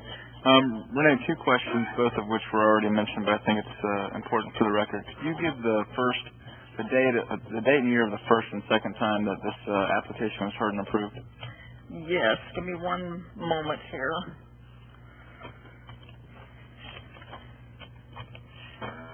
The first resolution was approved in 2009. It was actually June 16th, 2009. The second resolution was 2010. It was actually December 7, 2010. Those are the dates that the project was previously approved. Okay. And as it relates to the approval tonight, it's conditional use as it relates to density bonus and setbacks. It's not site plan approval. Correct. Thank you. Correct. Are there any other questions? As we entertain the motion, I just say to Ms. Stevens and Pinnacle, we appreciate the project that you brought forward so far. We hope that this passes, that you have good luck in the future. Thank you. Chair will entertain a motion. Motion to approve? Second. Roll call. Mr. Banther? Yes. Mr. Terrapini? Yes. Mr. Larson? Yes. Vice Mayor Slattery? Yes. Mayor Ritchie? Yes. Item number 14 has been deferred per request of the applicant to September 17th. Item number 15, Resolution 2013-31, authorizing sale of property contingent upon referendum approval, calling for a special referendum election on November 5th, 2013, establishing a ballot language and substance, directing that the question appear as a referendum issue on the ballot, and provide notice to the supervisor of election concerning land located at 501 South Walton Avenue. Resolution 2013-31, a resolution of the Board of Commissioners of the City of Tarpon Springs authorizing the sale of approximately 3.46 acres of surplus city land to Qualified Property Management Incorporated, doing business as Bernard Group, contingent on referendum approval by the voters, calling for a special referendum election for November 5th, 2013, for the purpose of submitting the issue to the voters, establishing a ballot title and substance for the referendum question, directing that the question appear as a referendum issue on the ballot of the special referendum election on November 5th, 2013, providing for notice to the supervisor of elections, providing for severability, and providing for an effective date. That's the reading of Resolution 2013-31 by title only. Are there any questions? Commissioner Banther? It's just very probably because it's my first time voting on one of these items. What's the cost? I know what the general election cost of the city is about the same as it's been estimated, and we're still negotiating the contract. But the clerk estimates that it'll be that $30,000 should cover it. Might be less. Theoretically, it could be a little bit more. But the city manager is insisting that the Bernard Group pay that. Well, I'm not insisting by their bid and by the process of accepting it in the first part.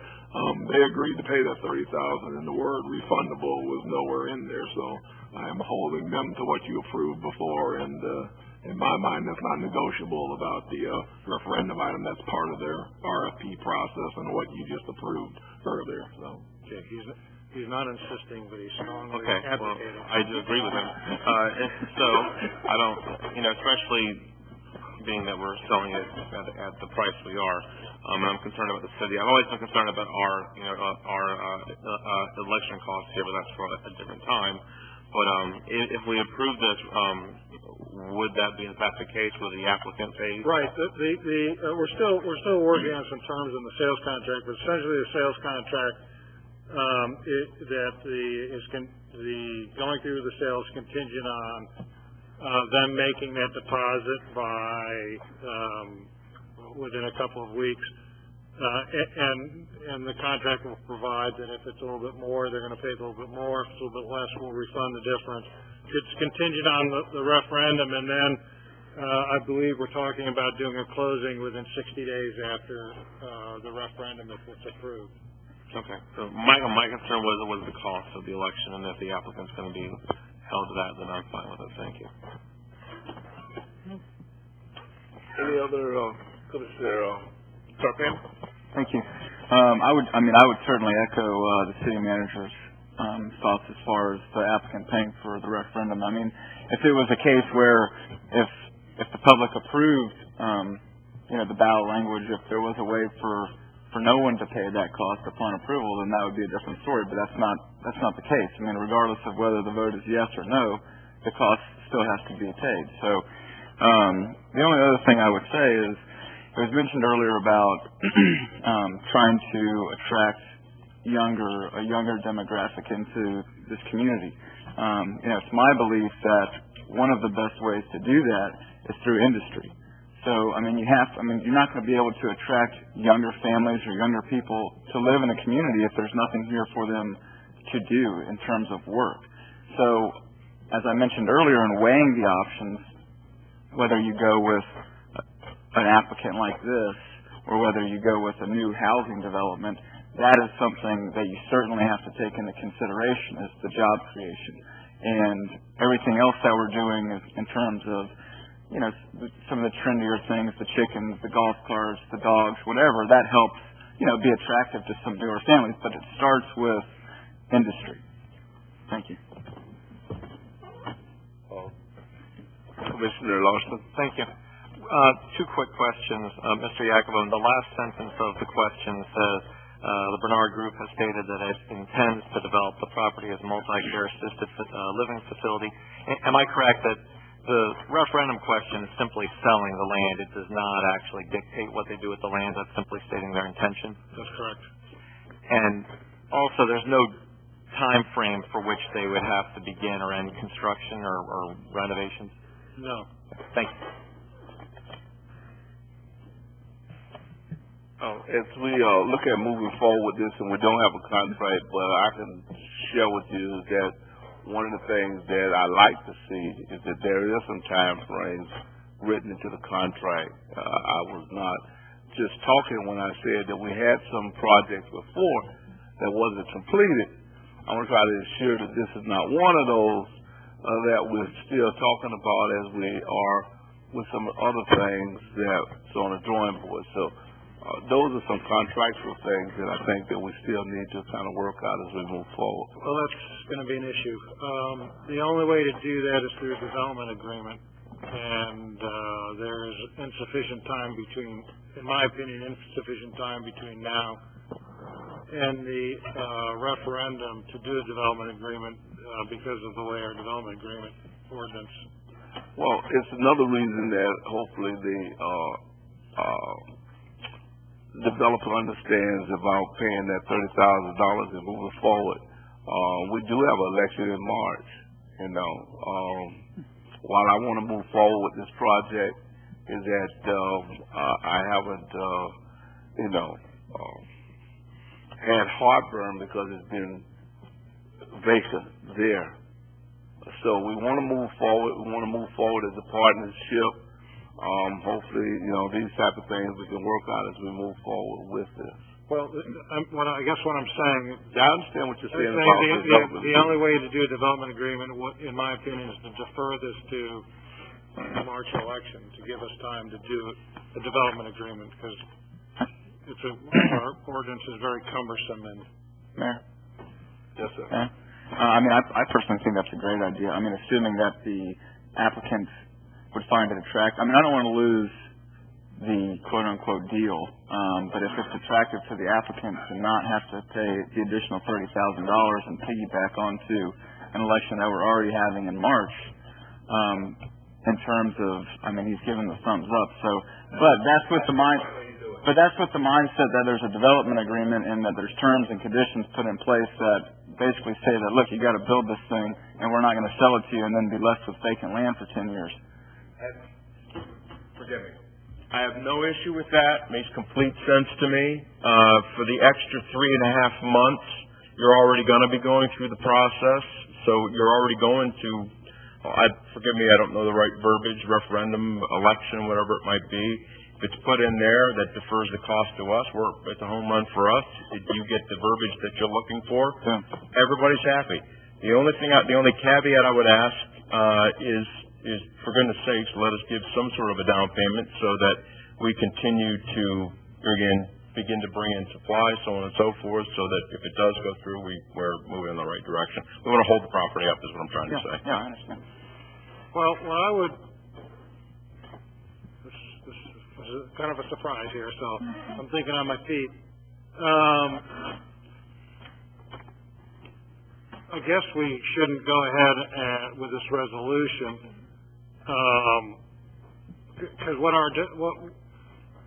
Because we have plenty of time to do a resolution, do a ballot language now. I mean, we've got months. What we need to do under a development, well, you're going to have to file an application for a development agreement and provide some documentation set forth in the ordinances. And then I've got to come back to you we've got to get that in front of you, and the city manager has got to give you, then you've got to approve us going forward. So it's a cumbersome process. So I would, I don't want to. I have another suggestion. Again, it's a completely different road, but we're here to accommodate. We all want the same thing. We're certainly more than happy to give the $30,000. First, especially if that verbiage is in that agreement. That's news to me. If it's written that way to where we made a commitment of that $30,000, done deal down the road. That was not my understanding when I spoke with my attorney today. The understanding that I had is we would contribute the $30,000 for the special referendum, and we would receive that back either in tax or whatever. We didn't care what. We would finance the process for the city. That was what our actual agreement actually said. If it's verbalized, and I could be very wrong. You've just been going through it with Attorney Brick. Right. So if it initially stated, I'm a weirdo about being honorable and keeping my word. So if it says what you just said, done deal, I'll put the money in your hand whenever you want it. Well, I don't think we need to. I'd prefer if to be quicker. You're willing to wait to March. I would prefer, of course, as would everybody, for it to be quicker. To actually start the process. But if you're looking at it's a $30,000 payment for that additional 3.5 months, and it's a $35,000 bill, why in the world are we going to pay an additional $10,000 a month for something that's going to happen? The only thing I would like to do is get a commitment that we're clearly in the running for those. I don't want the deal to disappear, just like you and I share a background in the businesses that we're involved in. You don't want to lose me, and I don't want to lose you. So that's the only thing I'm asking for is some sort of a commitment there.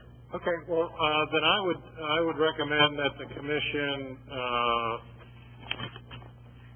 vote no on the resolution to kill it, and then we'll start the development agreement process and come back with a resolution that addresses the March election.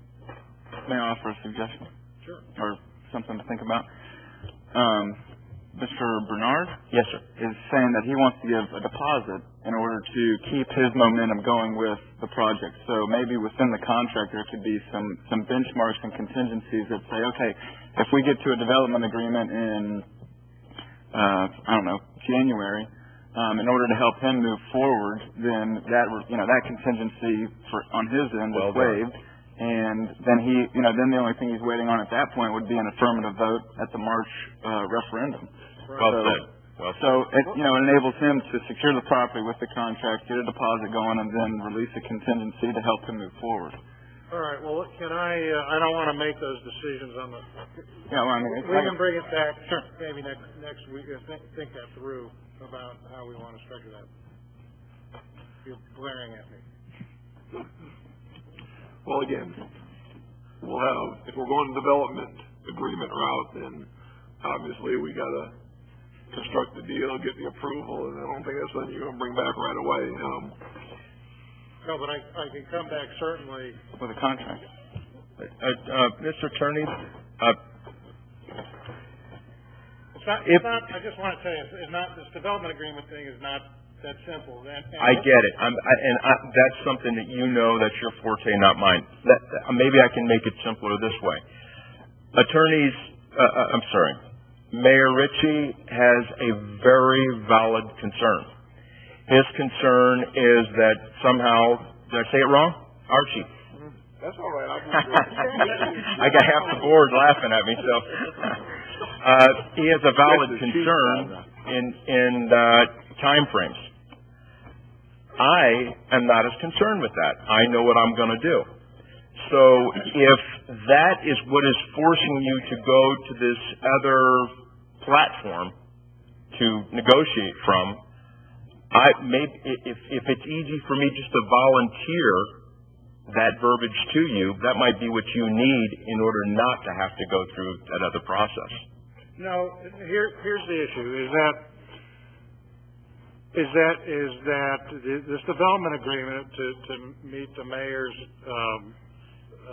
issues, that development agreement will, in some way, and we're going to have to discuss how to do that, but let's take a simple thing. You'd have deadlines to do your site plan, get your site plan approval, to start digging, and to complete. And there'd be some sort of penalty, and those penalties, let me just take a simple example. There are other ways to do this, is we may ask you to put a substantial sum in escrow, and then you would get part of that back as you get those deadlines. But we can't do that as part of the sales contract because once the deed passes to you, then the sales contract gets merged and we don't have an enforcement agreement. So we've got to have an additional development agreement that will tie you to these deadlines after the property passes to you, which would be after presumed referendum approval. So I don't know if I want to place myself in that position anyway. Unlike some of the members of the board, they feel as though I'm paying a very good price. I've had two separate other appraisals put on the property by very reputable firms that they're saying I'm crazy for paying the dollar amount that I'm paying for. Well, there are other ways to build in, I'll call them penalties, to ensure compliance. One, I know that, for instance, in Oldsmar, they're doing something very similar to this, and there's a provision for damages being paid if you don't meet those deadlines. That way, there's no upfront money to you, and you don't have to worry. So there are ways to work around it. I'm just saying that I don't think this is something I need to think about and discuss with you and your attorneys. If it's a 2-year, as you had suggested, Mayor Archie, I am completely agreeable and amenable to that, and we will comply. What time frame are we looking at now in terms of moving forward with the November? Because I was talking to the city manager, and he seemed to would like to expedite this, and I would agree with him that if it lay at his feet, if it's half built or whatever, if he feels comfortable enough in terms of moving forward. My thoughts are is that we just have too many projects that we have hoped would go a certain way, and for whatever reason did not. Whether it's economy or something changed. I'm the one that has to pay for it. Well, that's life. That's life as we go forward. If we could reach back, we would make them pay for it. But we can't. So again, here's my take on it. If we're going to go in, if we're not going to do it this way, and we're going to go with development agreement, I can assure you that we're going to build in things in that agreement to tie him to those timelines. Hopefully they're not things that he's going to be uncomfortable with, and then the deal falls apart anyway. But I think if the reason we're delaying this is because we need assurances, and those assurances are going to involve ramifications if somebody doesn't go through with the project. So it just has to be weighed back and forth. If that's the commission's worry that this is going to be one of those ones where we've got promises and stuff, and the promises may be sincere now. 8, 9 months, a year from now in the economy or whatever happens, something might happen where it's not, and it's going to sit there empty again because something happens that they can't go through the project. If that's what you're concerned about happening and stuff, then we need to go that way. If that's the concern, because we really, like I said, there's no other way in the sales agreement or that to tie them to it. So again, to go through that process, that would be the main concern of going forward with this project, that it may be one of those ones that's not completed. They decide to sit on it. Lots of things they could do. And again, I would prefer to get this to the voters and get going on the project the way we had planned. But again, there's valid concerns and there's valid things we've talked about this. So again, that would be your comfort level. Your comfort level needs that you need to tie down to make sure they do everything they promised. And they did when they put in their bid and the RFP you approved. They gave a set of criteria and timelines, but they had a little caveat in there, barring any I don't know the exact words, but changes of economy or unforeseen things. They had a little caveat in that time frame of we'll do it and we're almost 99.9% assuring you, but if something happens, that contingency was put in there. I understand. May I address that? Smart was done, put that in there. So again, that would have to be your concern to do it that way. May I address that? First of all, there's certainly no financial benefit for me to sit on a vacant piece of property. I mean, none whatsoever. Although it has been sat on for the last 10 years with absolutely no action, no revenue stream whatsoever to the people of Tarpon Springs. Above and beyond that, I would say we truly are fully funded. That wasn't just verbiage that was submitted to you. That was based on several different banks that ensured you that we're absolutely more than capable. Thirdly, the buildings that we do own up and down US 19, and please examine the spirit of which I say this from. It's just our MO. They're all paid for. We're strong. I only have a couple of buildings that's probably 50%, and it's crazy for me to pay them off because the interest rate is so low right now. It just would be silly. But I know your past experience, but please, part of this process is for you to look at the information and evaluate it based on the players. And you have somebody that is sitting on your board that is in the real estate business. He can clearly look me up, see who we are, who we're not, and you'll very quickly recognize we are serious. We're a good thing for you. We're representing something wonderful for the community. We really are. It's a wonderful property for us and a project for us. We have literally hospitals that have partnered up with us on this building.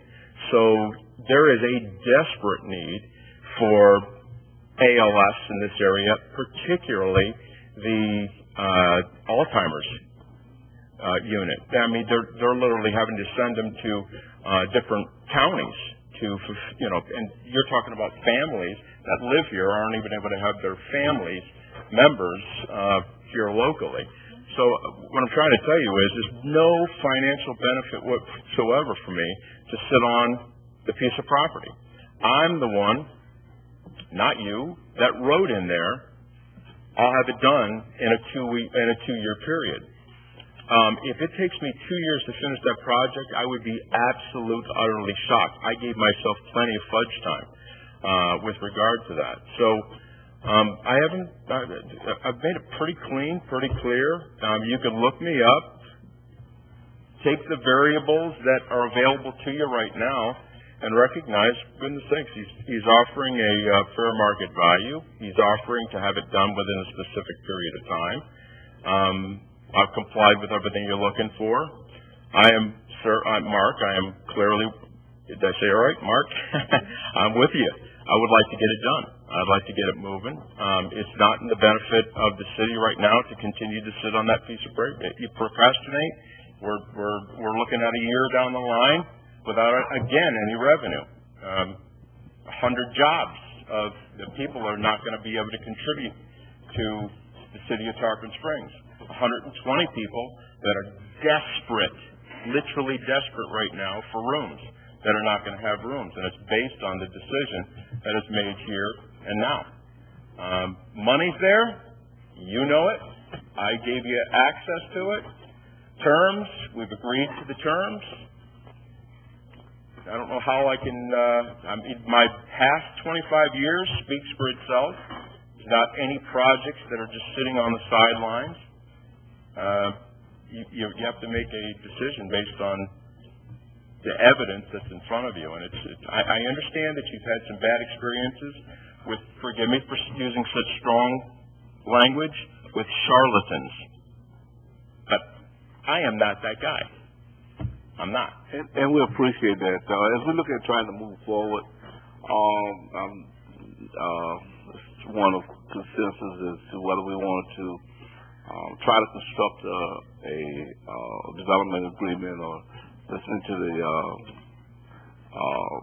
city manager in terms of let's go ahead and try to move forward. One thing I did talk to the attorney about is maybe trying to construct the contract so that the deed is conveyed to you after the building is built. Does that cause you any heartburn there? And does that make it a lot simpler? I love it. Of course, I would speak with Attorney Brick. He would have to give me his thumbs up on that. But if that eliminates all the aggravations and time constraints, then it's potentially a good way of going. Of course, It would, but understand you'd be building on a piece of property that you don't own until you build it. isn't that what happens every time you take out a loan with the bank? You don't take out loans. Understand? You understand my logic. All right, well, that's sir, let's see if we can construct a contract. at this speak, please afford me the luxury of not committing. Let me speak with the attorney with regard to that.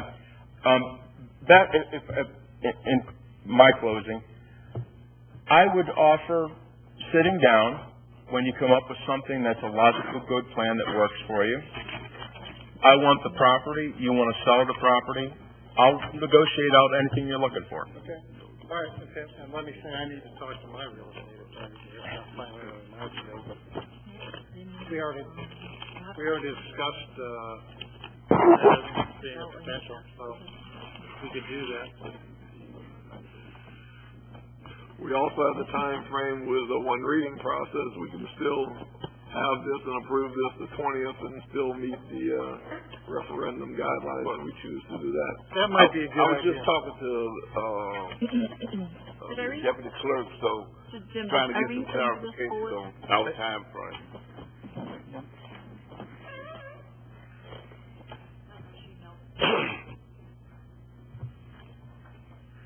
Okay. Well, then we have another meeting. Okay, that'll give us 2 weeks, because we're going to want to talk to you and then the resolutions. If you guys are agreeable, I would, I guess, I think the appropriate motion would be to move to defer on this resolution and then let us get to work. Commissioner? I just didn't know if did we have public comment yet on this item? No, I was going to go to public comment. I don't want to exclude that. I just, we've been discussing it. It sounded like somebody was about to make a motion. I just thought I'd throw it open. Well, we can make a motion and go to public comment, or anybody that'd like to comment on this item, come forward, state name, address.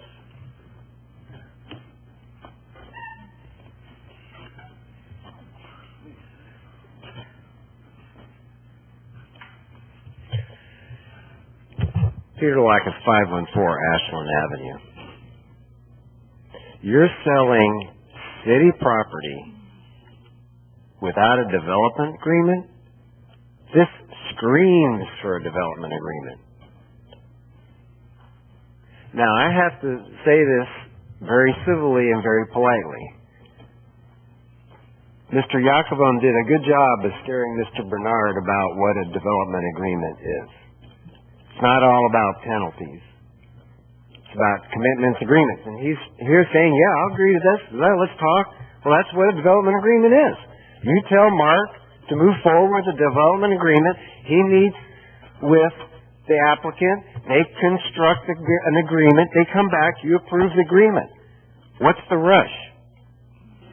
The man said he'll save $30,000 and wait until March. What's the rush? I remember another rush. Savannah Cove. There's the developer. Hey, man, I'll pay for that election. Yeah, no problem. There's a lot of other stuff tied to it. What'd you get? Some more of that senior low-income housing out there on Curlew. What could you have had? Lake Erie College of Medicine. Look it up. Lake Erie College of Medicine. They're down in Lakewood Ranch now. You know what I'm talking about, Mayor, and I'm not going to say any more, but the point I'm trying to make is, let's take some time and do this right. You yourself are saying you want things in there. That's a development agreement. He's willing to sit down and talk, put the things in there. Y'all meet individually with the city manager, tell him what you want in there. He meets with them. He brings back the agreement. It's not all about penalties. That if you don't do this, and if you want an example, Mr. Bernard, about development agreements, we had one with Lowe's. That's bad. I don't think we're enforcing anything on them, are we? Are we? So, I mean, if it doesn't happen, it doesn't happen. And by number 11, you already have been approved for this property.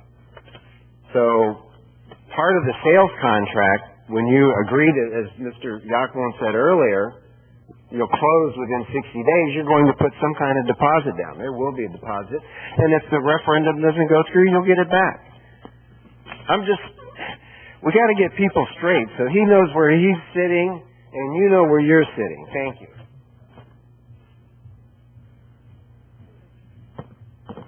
Are there any other public comments on this item?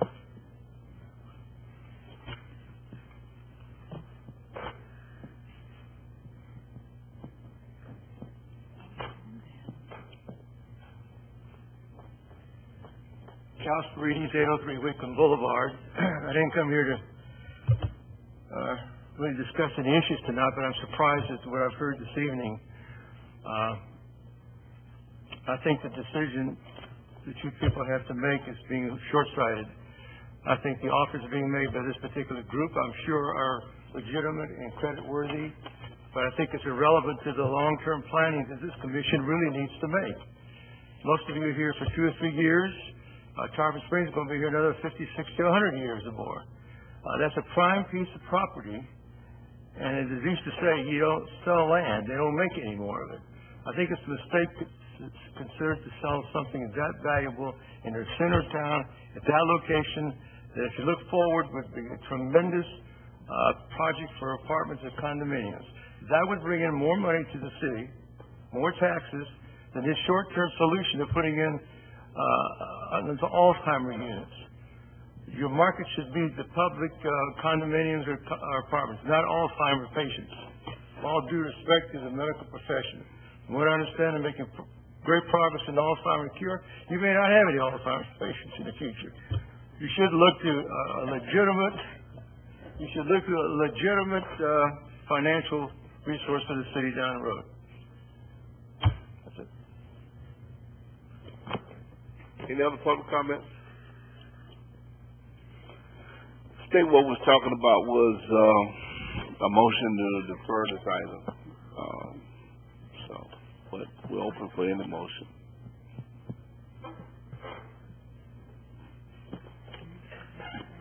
Some motion. The motion to defer is for the purpose of, we talked about a lot of different scenarios there, so I just want to make sure I understand why we're doing this.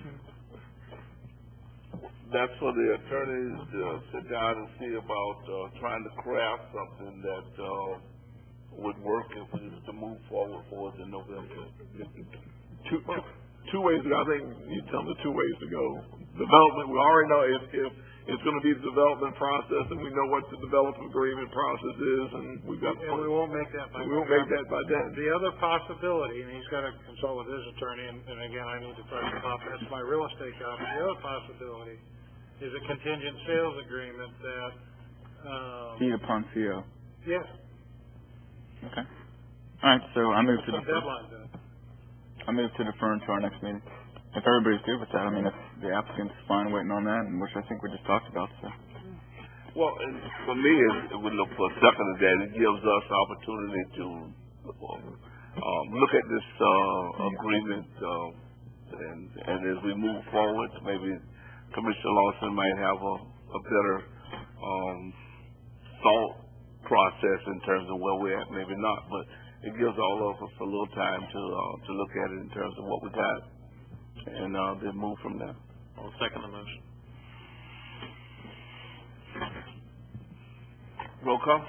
Commissioner Banther? Yes. Commissioner Terrapini? Yes. Commissioner Larson? Yes. Vice Mayor Slattery? Yes. Mayor Usher? Yes. Item number 16, Ordinance 2013-21, water and service impact fee, first reading. Ordinance number 2013-21, an ordinance of the Board of Commissioners of the City of Tarpon Springs, Florida, amending Section 20-1 of the Code of Ordinances to change the water service or sewer service impact fees effective October 1st, 2013, providing for severability and providing for an effective date. That's the first reading of Ordinance 2013-21 by title only. The second reading will be held on August 20th, 2013, and will be published in the Tampa Bay Times by title only on August 9th, 2013.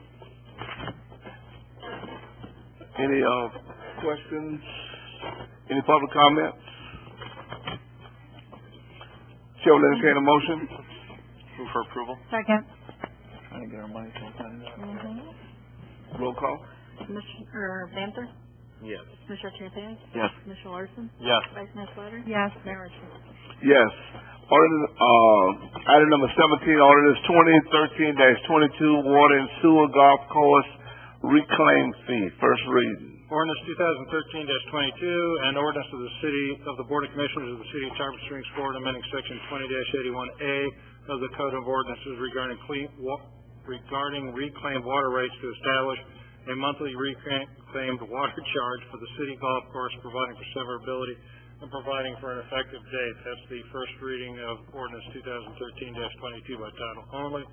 The second reading will be held on August 20th, 2013, and will be published in the Tampa Bay Times by title only on August 9th,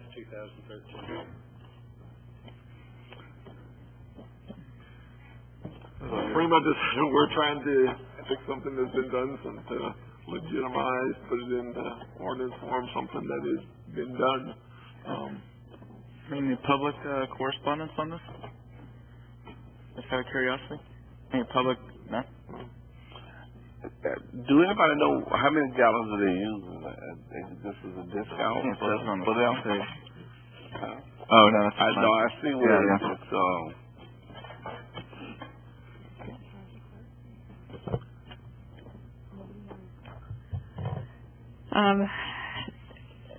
What this is the golf course is paying about 25% of the cost that it would be if they paid the full rate.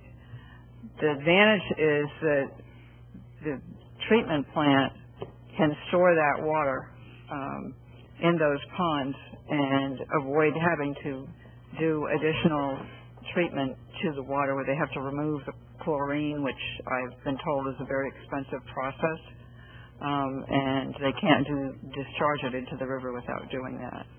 So it's a win-win for the treatment plant as well as the golf course. okay, the reason I just asked is because, everybody else is paying like 95 cents per 1,000, and I guess they're paying like 95 cents per 4,000. Yes. I know it's kind of hours, so I guess we can get a discount. We're also offering a enterprise fee. I said we're also storing the water. The golf course says, I mean, Yeah, I guess it's, but I know it's a formality in terms of us moving forward, but, my assumption that the money that they're paying is coming from the enterprise fund. Yes, it is. This is something that has been going on since the early 90s. The golf they actually course owe us a lot more, has had a reduced rate. I was not aware that it was not covered someplace until they were in the re-permitting process for the treatment plant, and when we had the official statement for the bonds, it was disclosed in there of what rate they were paying. So this is just trying to put something in the ordinance that existed. All right, historical. All right, any public comments? If there are no questions, then Chair will entertain a motion. Move approval. Second. Commissioner Banther? Yes. Commissioner Terrapini? Yes. Commissioner Larson? Yes. Vice Mayor Slater? Yes. Mayor Richards? Yes. We now go to miscellaneous items. Item number 18, discussion of proposed amendments, planning and division. Are we going to do A, B, C, or you want to?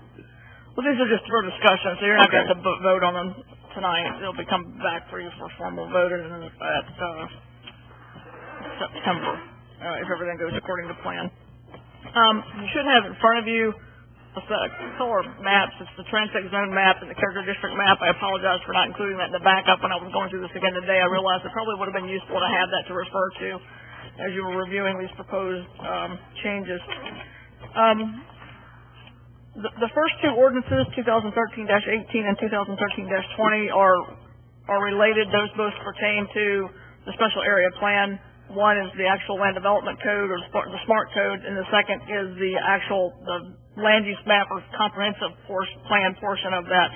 So the way that these are presented, and I think it's a little bit confusing, so I apologize for that, but I presented these in the order that they actually appear in the code, so it kind of jumps around a bit. So I'm going to try to walk through this and answer questions at the end, and hopefully these will make sense.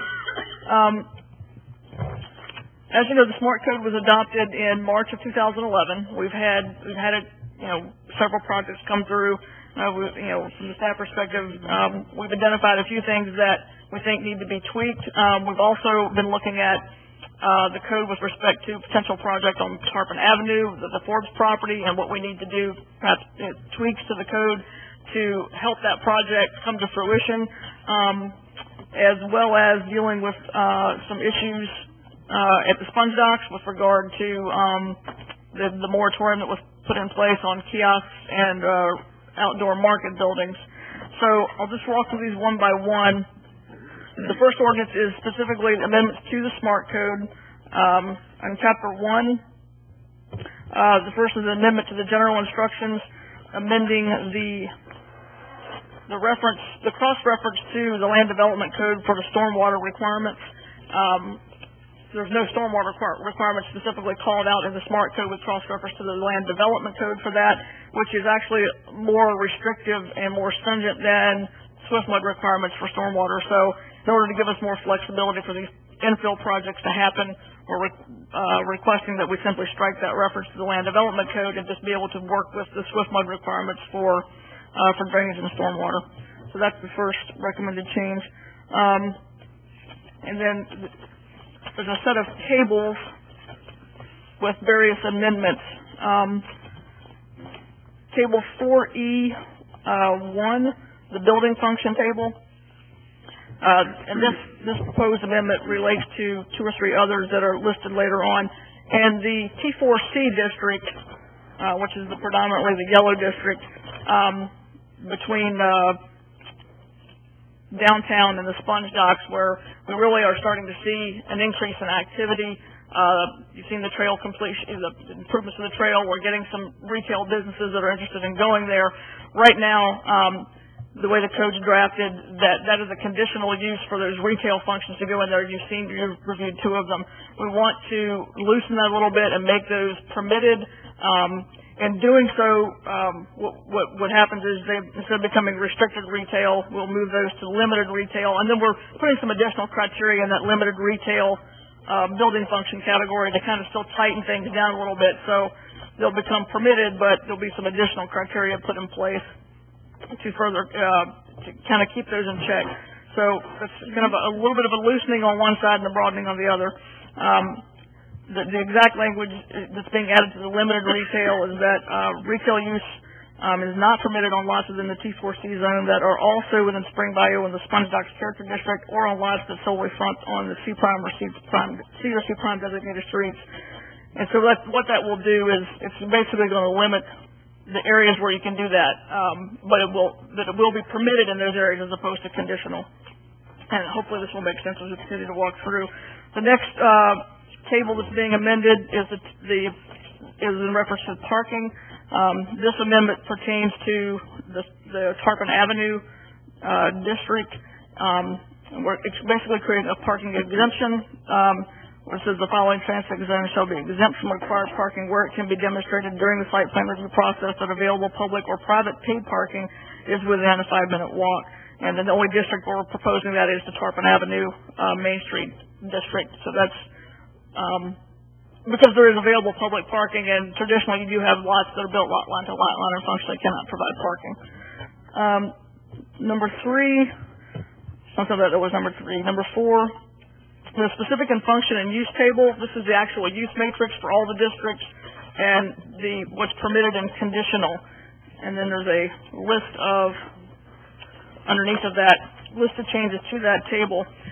In the T4A district, which there's some of that's around the sponge docks and then some is directly around downtown, we're proposing to add in as a conditional use single-family detached. That really is to recognize some existing structures that do exist if those are burned down so that they can be reestablished. Next B, we're proposing to add seasonal short-term rentals to the T4C district. Again, we don't have a lot of places for tourists to come and stay. We have limited hotels, B&Bs, and things of that nature. So this will open that up, hopefully, and encourage some of those units that can be used for those types of, to accommodate tourists and seasonal visitors. C, open market buildings. This is part of the moratorium, addressing the moratorium on kiosks and open market buildings in the Sponge Docks area. Basically, there's the list. They'll still be on the list, but the proposal is just to remove those as permitted or conditional uses in all districts. D, retail building. We're proposing to add that, change that from conditional to permitted in T4C district. It goes back to that one of those earlier amendments that I was discussing. Artist studios are proposed to be amended from conditional to permitted in the T4C district, and restaurants are added as a conditional use in the T4C district. Again, those can be a little more intensive, so we want to make sure, right now we want to address those as a conditional use. If it goes well, then maybe those can be further amended later on to be a permitted use. Item G, kiosks are removed as permitted and conditional uses in all districts. And then H is actually adding outdoor display of merchandise under the retail uses. This is to make it consistent with our previous, with the Land Development Code and the Code of Ordinances with regard to the outdoor display of merchandise. That was not really addressed in this code, so it's making it consistent with how it's been in the past with the Sponge Docks, and those are the only two districts. The districts in the Sponge Docks will be allowed to have the outdoor display of merchandise, so that's been added. The next table is Table 5A, which is the code summary, where this is kind of the comprehensive breakdown of all the districts and all the various criteria. And let's see, the T5B district, which is the Tarpon Avenue Main Street district. Here we're proposing to remove the maximum allowable density by transfer. Again, that's to promote the infill development on that street on the vacant lot. The T4C district, we're proposing to amend to allow limited retail, which is a slightly more intensive use, as I said before. Currently it's restricted, so we're moving that from restricted to limited. And then C, the building form height notations, that's just a correction. They were, it's the wording. Hopefully you can find that. It's pretty hard to see on the table reference was incorrect, and it's just removing the hotel and height allowance just to height allowance. It's just being more correctly displayed. Item 6 is, these are the individual cut sheets, if you will, for the districts that cross-reference all the previous tables. Table 5B3 is the T4C residential high. Again, similarly moving from limited to restricted, from restricted to limited retail. Table 5B, number 11 is the marine industrial commercial district, allowing 3 stories by conditional use. That is in response to the Cox Seafood Project, where they actually did receive a variance for height there. We want to make that consistent, so we're putting that in as a conditional use to allow the additional 3rd story. And then Chapter 6 is proposed to be amended. That's just creating the definition for the outdoor display of merchandise. That wraps up the actual recommended changes to the SMART code. The next ordinance is 2013-20, and this relates to the previous in that this is an actual amendment to the special area plan itself, which actually established the character districts. This is more of a comp plan amendment, essentially. So in the downtown character district, which is the Tarpon Avenue area. Again, we're similarly removing the density cap on density by transfer. So that pairs up with the actual code change that we're recommending for Tarpon Avenue. Then the last item is a standalone amendment related to provision of sidewalks. Section 132.01 of the Land Development Code provides for sidewalk waivers. It actually dictates when and where sidewalks have to be actually provides the process for requesting a waiver from sidewalks. Any new development that's built has to provide for sidewalks under the Land Development Code. This is the process that currently exists that we're proposing to amend as to how you can obtain a waiver. This was brought about by a couple of different sidewalk waivers that have gone to the Board of Adjustments, and the Board has repeatedly expressed that they would prefer to see that there be some sort of a mechanism for a payment in lieu of, especially in areas where there are no sidewalks, the sidewalks don't connect to anything, and it's apparent that there probably won't be sidewalks for quite some time. So they would at least allow a property owner the ability to pay in lieu of. So the first changes under paragraph B are actually changes recommended by the city attorney to make this ordinance consistent with our variance ordinance in and of itself, that if the board is going to grant a variance, that it's consistent with our normal variance criteria. And then paragraph C is our existing criteria of the circumstances under which you can get a variance. And then we're creating section 132.02, contributions to the sidewalk trust fund in lieu of construction of the sidewalk. Essentially, this establishes a procedure that previously discussed that under certain circumstances, you can opt as an owner to, and this would be an administrative approval by staff, where you can actually pay in lieu of constructing the sidewalk, and then that money goes into the sidewalk trust fund that's established in section 132.03, and that provides criteria about how that money must be used. There's also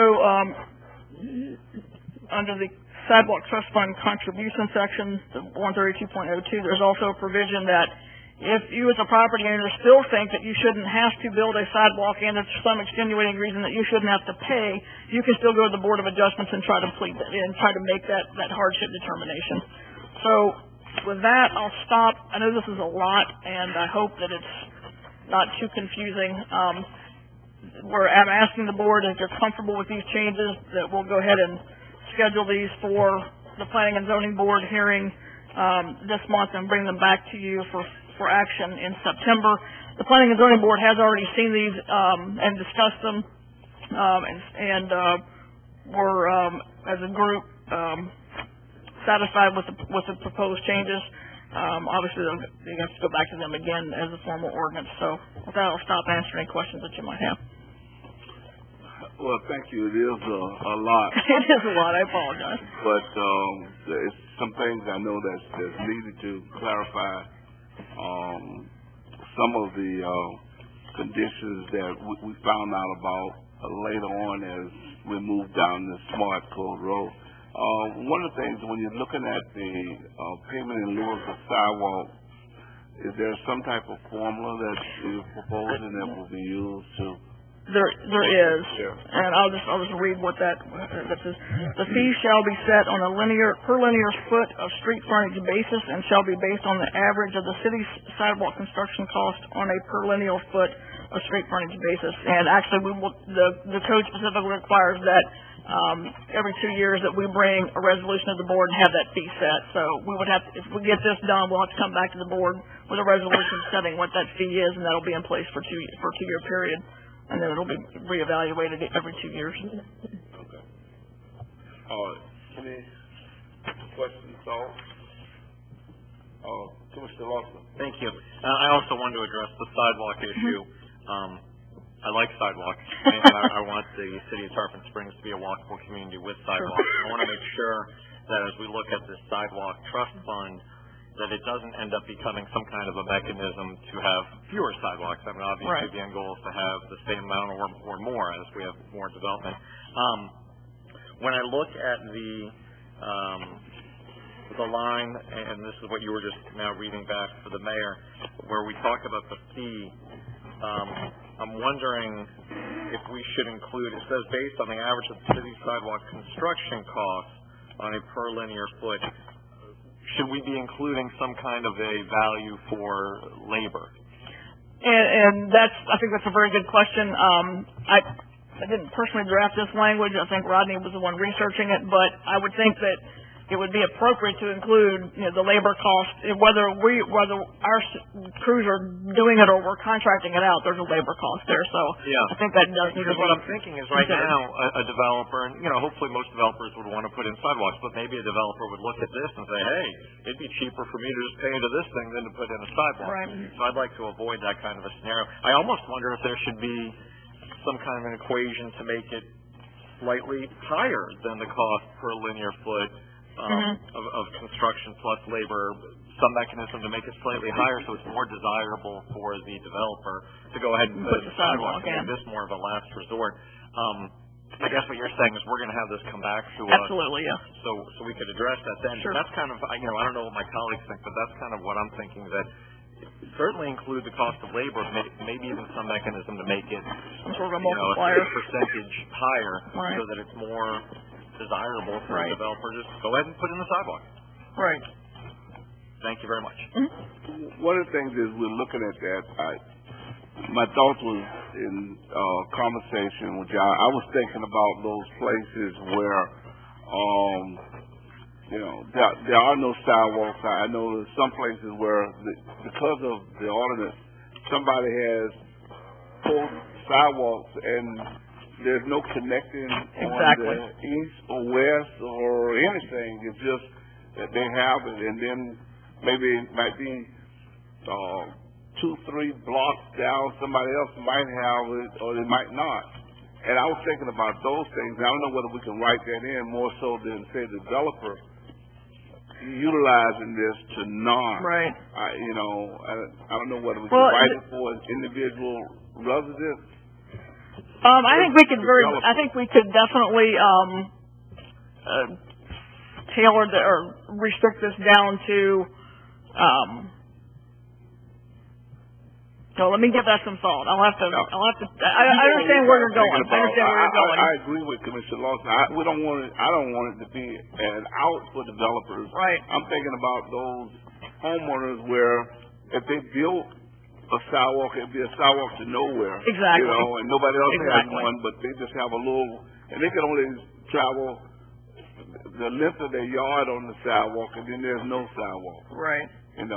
Those types there. Somehow, I think limiting it perhaps to infill or something. Well, let me. I understand where you're going with that, and I think that's probably a good, a good idea. Anyone else have any?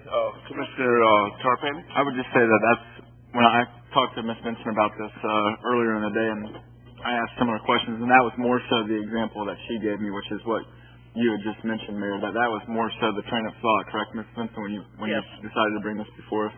Exactly. Yeah. Exactly. And just, here's the criteria that I'll read. The decision of whether the construction of a sidewalk on a parcel is not practical shall be made by the Development Services Director or his or her designee. In making such a decision, the Development Services Director shall consider the following factors. 1, whether there is no existing sidewalk to which the proposed sidewalk can connect and is unlikely that there will be additional development nearby which will require the construction of additional sidewalks. So I didn't read the entire thing, but that's the gist of it. But I think we can tailor that just a little bit more that would, I think from our perspective, I think we always would have the ability to defer something to the Board of Adjustments if we just think it's not appropriate to request the waiver. Okay. If there are no other comments, any public comments on this item?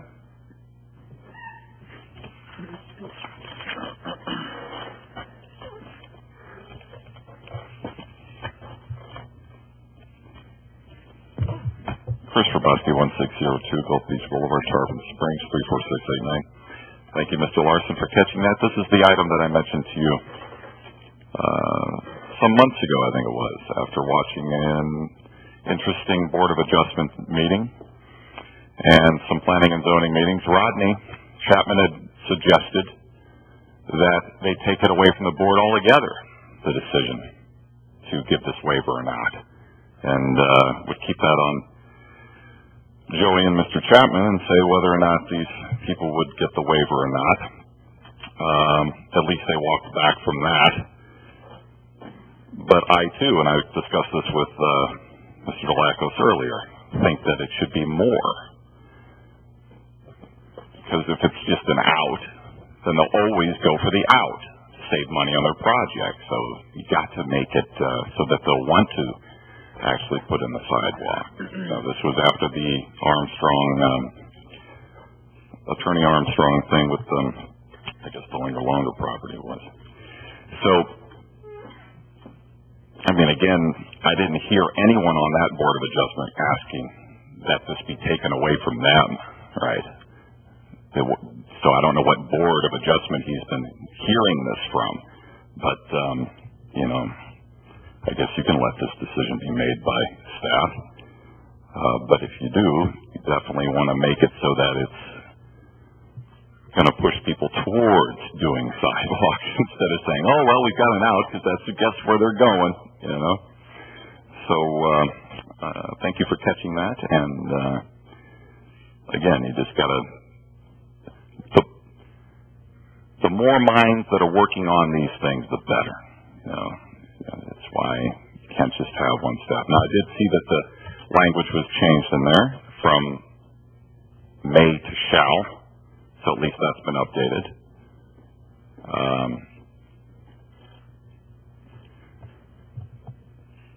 That's all. Thank you.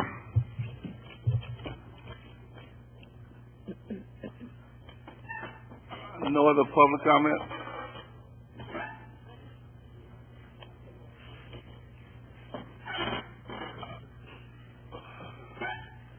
Just need to get a clarification there. Thank you. Peter Lax, 514 Ashland Avenue. As far as the smart code, we always knew it would be a work in progress as we deal with people who want to do things and we find things that we didn't plan for or such of that nature. So, we'll get a chance to go over some of those changes. As I was just speaking to Ms. Vincent, my concern was that we don't totally leave some place in the city where we can have open air markets. So she assures me that there are provisions at some point that we could readdress that, so I'm comfortable with that. My bigger issue is with the Board of Adjustments.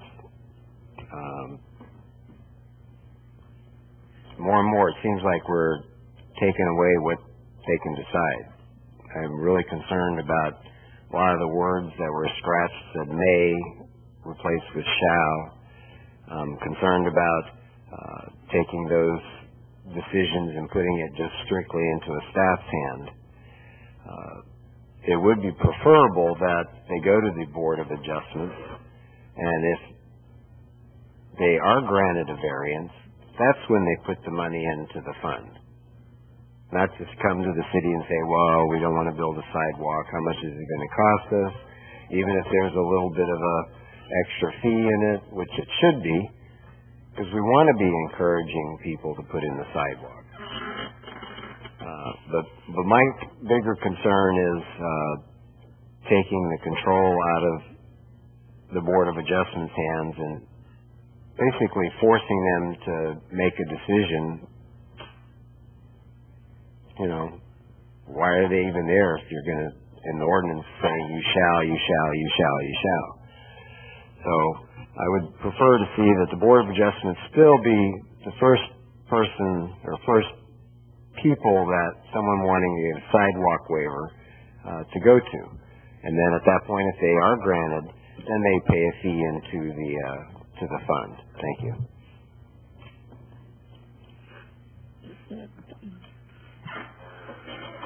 There are no other public comments, then we'll see this sometime in the future. Yeah, so we'll put some additional criteria in place regarding trying to limit down, whether it's by number of lots or something of that nature. Maybe perhaps we can tie it to,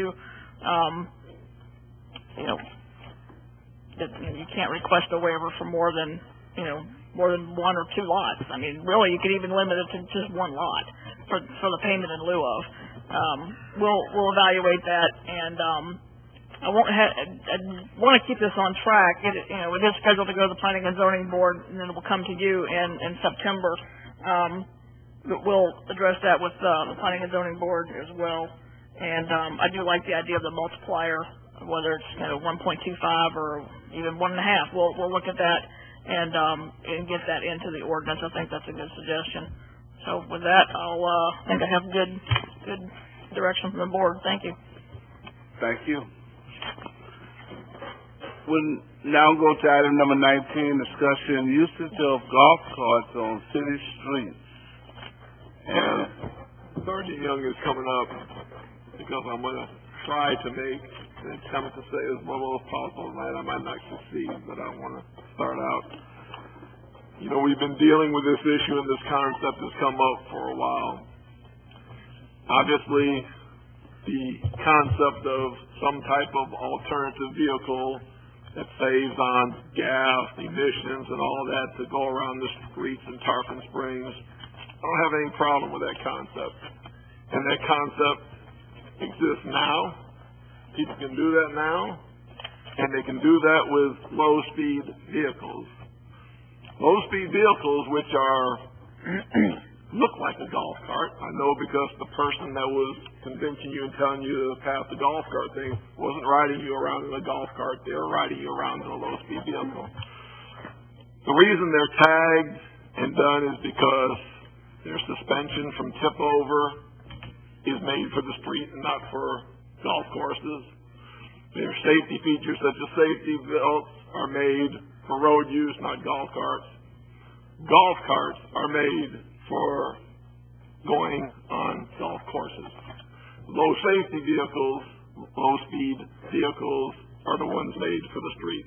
So people can accomplish that right now, get a license, get a low speed vehicle, and operate and do all the things environmentally they can do now. But there's a push, like some other cities, for golf carts. And I'm not saying all communities, some golf course communities, that sort of thing, maybe it's right there.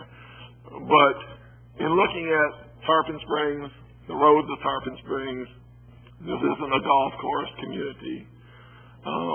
And when you talk about safety, there's one thing when you look at the Florida statute, if you're ever going to consider doing that, the Florida statute says that you as a body have to say that they are safe on the roads. Now, from the attorney, it's understandable that it's a legislative decision, not a quasi-judicial. So legislatively, no matter what we give to you, you can say they're safe for the road and go. You can say that, but you're going to hear 70 years of law enforcement experience right in these three people in this room. You're going to see a book of evidence, and from the time people brought golf carts forward, I have challenged everybody, bring me evidence that golf carts are safe on the roads. And to this date, with the people who brought it up, there is none. And there's a very clear reason why they haven't brought you any, because there is none out there. Overwhelming evidence that they're not safe. Now again, not quasi-judicial, so not going on the evidence so you can say they're safe. But that's the first thing you have to do by statute, is do that.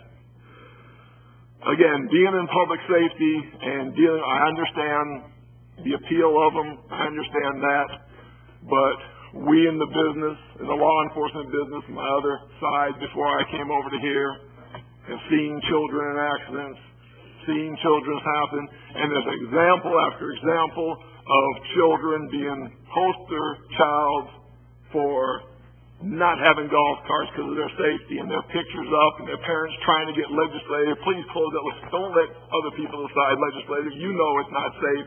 Make it so individual communities can't do that.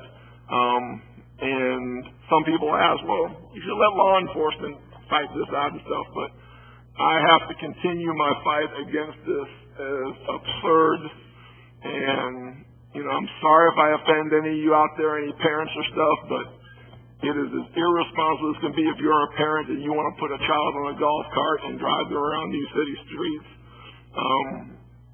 It's absolutely crazy. And sometimes we have to legislate to keep people from doing things that are not right, not safe. And this is one of those cases. And what I can't do without getting my feeling forward is one of these days having one of our Tarpon Springs children be the poster child, like you see these other things are, for completely banning these things from the streets. And again, just because some communities have welcomed them, they're not safe.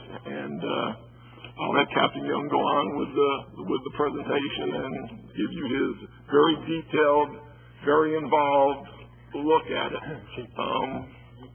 Now have him start, or Chief start. No, I concur with the city manager, and Captain Young took a long time to study this. It definitely is a safety issue. You have to balance that between what it is you want to do for the community. But from a public safety standpoint, these things are dangerous for the roadway. And this PowerPoint's going to go over that with you, and I'll turn it over to Captain Young. Thank you. Good evening. Thank you for having me here. And on behalf of the Chief and City Manager, I did a staff study of usage of golf carts on our roadways. I put together a book for each of you. Hopefully y'all had a chance to review that prior to tonight. I know a lot of it's going to seem redundant of me speaking about the same issue, but the City Manager and the Chief, I think, hit on every topic that I'm going to address here as well. Now, first of all, a golf cart. What is a golf cart? Easily, it's a motor vehicle. And I think City Manager hit right on the money. Low-speed vehicles and golf carts, when you're sitting there looking at them, you're not going to be able to tell the difference. And the one thing in statute defines a golf cart for operation on a golf course for sporting or recreational purposes. And that's defined in statute. So right there, they're kind of setting the ground and framework for what a golf cart is. There's a reason why the federal government and the states do not permit them on their roadways. They're not safe. Operation of golf carts on roadways is prohibited except on roadways designated by a county or a municipality. States leaving it up to each municipality. And a lot of that has more to do with golf course communities, such as the villages and these larger areas that these golf carts make sense in going through. And there's a lot of gated communities that'll have them on their roadways going back and forth to golf courses. They make sense in there, and I think the city manager hit that on the head. This is not against golf carts on every roadway, but not every city is acceptable to a golf course community. When the designation is based on a finding of golf cart operation is safe, considering speed, volume, and character of traffic. That's something that we're going to have to do and go around and do a traffic engineering study on all these roadways, looking at the volume, the speed, the type of roadway it is, the curves and such, things like that would be problematic for a golf cart to operate upon. Because when we talk about speeds with golf cart, and somebody say, you'll see in a lot of those articles that I gave you, the speed. Well, they're not talking about 60, 70 miles an hour. They're talking about the speed of a golf cart. That the tip over rates and things are high on them just because their center of gravity is different from the width of a vehicle, and everything's top heavy. They go around a turn at even 15 miles an hour. They have a tendency to tip over.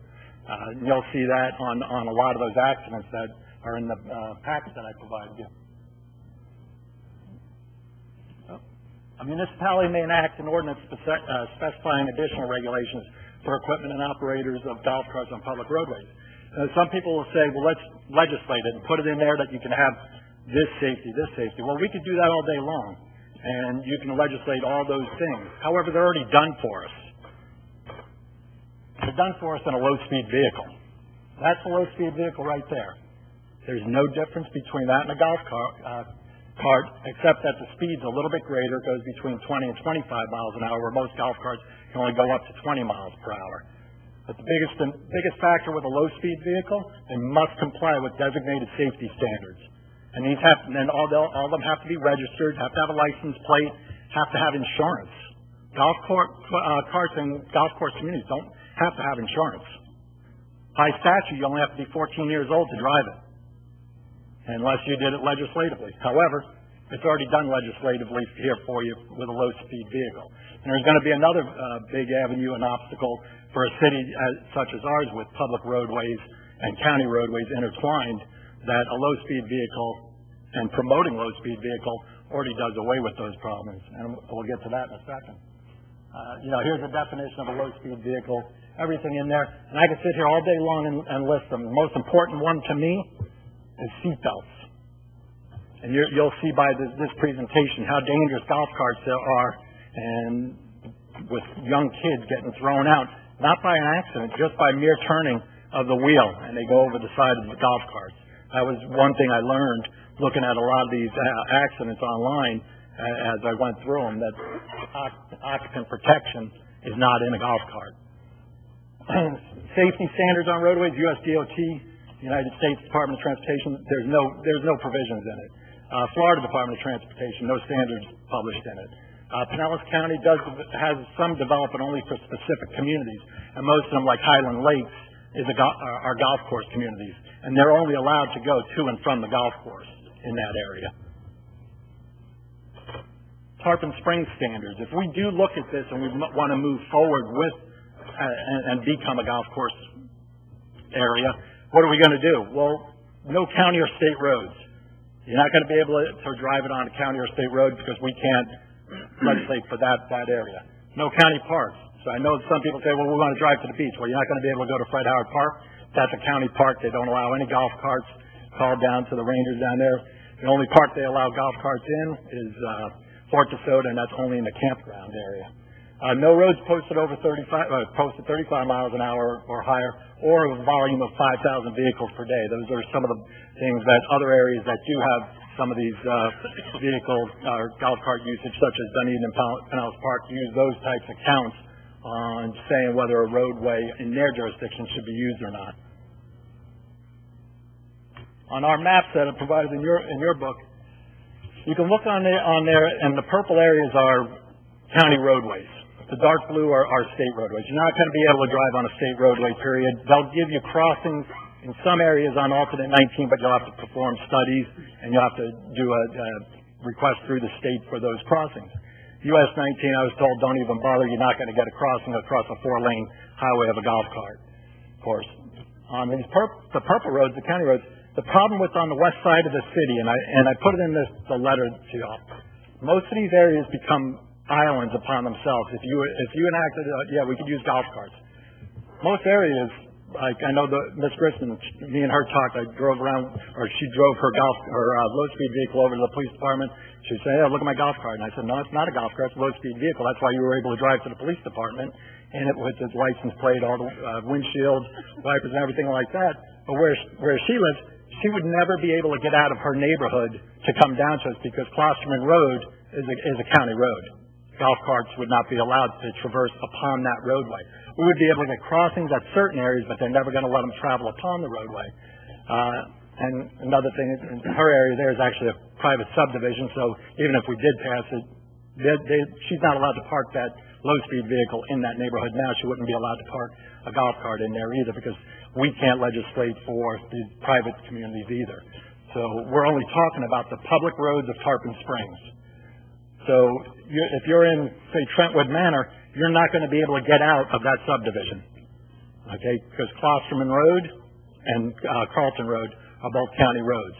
So there will be no place else for you to get to. You couldn't get down to Sunset Beach, Florida Avenue, Gulf Road, those areas. Even if you live close enough down to that area, across from the high school area in Tallahassee, you're not going to be able to get down to Sunset Beach because there's no straight across road that you can just go and we can get a permission to use as a crossing. You'd have to traverse and drive upon one of those roadways, which we're not going to be able to do.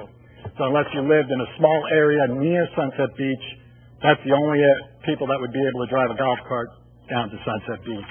And again, nobody's going to be able to use Fred Howard Park. Now the problem, if you do enact this, and those same people do drive upon any of those roadways, now they're committing a criminal charge because they're not licensed for the roadways. So, by bypassing something like that and having county roads that they can't be upon, you're almost creating that opportunity for somebody to start driving upon, and then officers are going to be forced to take enforcement actions. So that's just on the west side. More on the other side, you can look at all those areas and stuff, and we can sit here all day long and try to see how you can get places and get things. You're not going to be able to get downtown from anything west, especially over the bridges. Again, the bridges are county. You're not going to be able to traverse those roadways and get downtown to the downtown businesses or to the sponge docks areas. So, a lot of the things that I know that people say, well, we want to drive a golf cart because it's green, it's this. Well, not all golf carts are green because there are some that are run on gas too. So, I understand the green, and I think green is a great way and a great concept to go.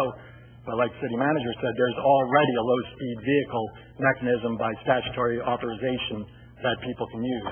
Now, the complaint is, well, they're expensive. Well, that's if you go buy a brand new one. There's used ones. There's lower level ones that you can get into pretty cheap too. So, all those things can be overcome if that's what you want. And I see them all the time, and people see them all the time driving on the streets. And they have license plates on them. They're registered and they're insured. If you're driving a golf cart, I'm sure if somebody does get into an accident, hits somebody's car, they're going to want to make sure that person's insured. And that's already done through statute with low-speed vehicles. Safety issues. Again, we kind of hit on all of these things. Golf carts occupy an entire lane, unlike bicycles, because people say, well, you ride bicycles on streets. Well, bicycles are already enumerated in statute, what they can and can't do, how they ride, how they have to ride two abreast, stay to the right side, go and flow of traffic. All those things are enumerated in statute. The 2008 study that I provided to you talks about 1,000 golf cart injuries per month in the U.S. Some of the stuff that they cited was lack of safety design and driver training as major factors. Numbers of injuries and deaths are rising. That's because of a lot of these golf course communities are now starting to have more accidents. The number one reason why are rollovers. Because, again, we talked about that before. The roads are not designed like a golf course. Small, narrow roads that are designed for golf carts and the use of them. People start driving them, they get erratic, lose control of them, and they slip very easily. 10% of accidents involve a rollover, and you can imagine if you have a small child in there or even anybody else in there, the injuries are pretty severe often, and we'll get to some of those facts in a minute. These were just examples of showing you passenger ejections from a fatality out in Land O'Lakes, but some of the other concerns, liabilities, talking about, we do need to show that the roadways are safe for use of this type of vehicle on it. Enforcement, that's going to be an obstacle for us because this is, again, only an ordinance violation. Anytime we write these violations, if you did enact an ordinance, it would have to be the city attorney that would have to go down and represent the city on all these city ordinance violations. However, if you have another with the low-speed vehicle or anything like that, that's done on a UTC, Uniform Traffic Citation, which is handled through the state and so forth. So, everything decision like this that you have creates layers upon layers of things that some people may not think about when all they think about is, well, it's green and it's fun. Well, we have to think public safety and what's the best bottom line for the city. Anonymity, again, they don't have license tags on them and such. We can, again, do some type of registration stuff, but then you're adding more layers of things that you're going to have to do, and somebody's going to have to oversee and go through training.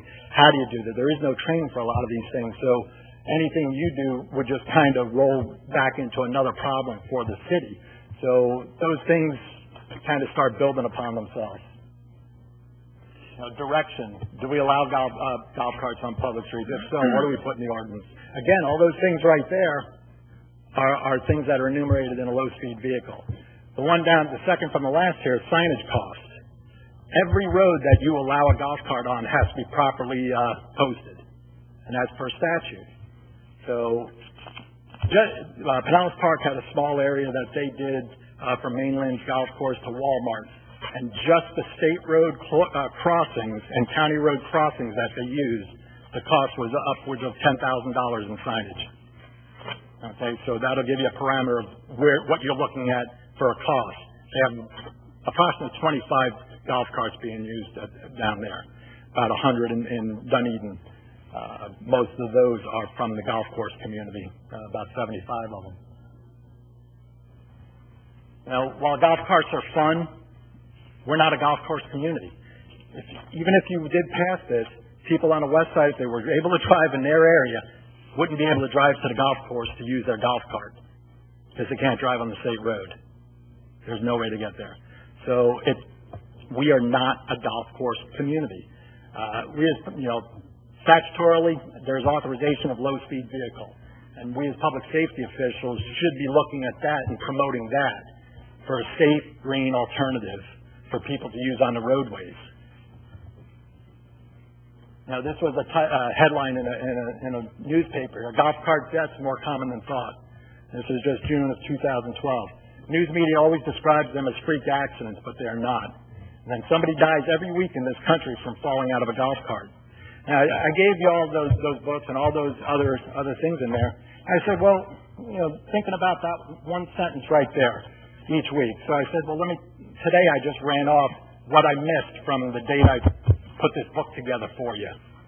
Accidents focus attention on main golf course rules. Autopsy finds golf cart crash victim died from head injury. That was yesterday. Golf cart accident leaves one dead, several injured, August 2nd. We can keep going through this one here. The chief of police said golf carts were designed to play golf. They were designed to drive on a flat, level grass fairway for 200 yards at a time. He obviously hits the ball further than me. They're not designed to be motor vehicles. Boy 4 killed in golf cart accident outside church in Escondido, and this was July 30th. Maine golf cart crash, victim dies in hospital. That was July 30th. That was a 52-year-old now. One remains in critical condition after golf cart accident in Morgan County. Local woman killed in South Carolina golf cart accident July 21st. Massachusetts woman dies after golf cart accident July 15th. These go on and on. Boy 6 dies after Stone Lick Township golf cart accident. I, for one, wouldn't want to live with the decision of having golf carts on a roadway just because we say they're green and fun, and having a child die and being just like that little girl who I gave you in Lakeland. Gabriella, she died at 6 years old, getting tossed out of the side of a golf cart that does not have the statutory definitions in it for safety. And that's what we need to be promoting, is safety as public safety officials. So, thanks. Well, I just first thank you for your hard work and this presentation, and I'm not sure which way we go. I can tell you, that I don't support golf carts, and I've had a few people come to me and talk to me about it. But to me, what you talked about is we're not a golf course community. I sent a picture to the city manager of an individual I saw with his golf cart riding on the sidewalks, simply because I guess he felt the street wasn't safe enough for him to be out there with those cars, so he's riding his golf cart. And to me, all we can do is perpetuate that type of action. Have more people out there with golf carts on the roads, and we talk about all the things that you mentioned. I don't even know how we would afford the signage that would tell people, you can't go down this road. You can only go down this road. I mean, just trying to follow you in terms of where you could go and where you couldn't go right now is that in order for us to put the type of signage out would be a fee that I think that we'd be incurring for a few people. I don't think that the majority of people in Tarpon even think about driving in a golf cart or want this type of legislation that we're talking about the people. I know that there's some thought that if we have golf carts, then all of the young people just come to Tarpon because they could ride in their golf cart. That sounds very simplistic, that people just look for a place that they can ride their golf cart. I would think that, there are younger people, yes, driving them, but they are people that shouldn't be driving them. They're not young adults saying that, this is how I will get from point A to point B, but these are young teenagers and below just going out for a little spin in the golf cart. And for me, I don't think that this is something that we truly need to make Tarpon a better place. All of the stats that you have right there shows that. I mean, we've been talking about this for a little while, and I didn't even think that it was to the extent of what you talked about. I know that you couldn't cross certain roads and how it would be, a limited area where you could even move around in, but I didn't think it would be as limited as what you're talking about. But I don't think that it's something that we should incur, and heaven forbid if we did and someone did get hurt or died because of wanting to, I don't know, I guess it would be saving some money, because you talked about the low-speed vehicle is a golf cart but has all the safety features that's on it. And, I don't know which way we go. I know that you had asked that it put on, so I'll go to you first, but I just can't see supporting this type of action, from a safety perspective, first and foremost, and then from the cost perspective of what it would cost for a signage is concerned. So, with that, I'll go to you, thank you. And thank you for your presentation, and the binder was very informative, and learned a lot, especially about the difference between a golf cart and a low speed vehicle. I don't think, because I know I don't drive golf carts, and I know one person in town that has a low speed vehicle. I think we should be doing more to show the difference. Like when you show the picture, I mean, if you just show me that, I would say that's a golf cart.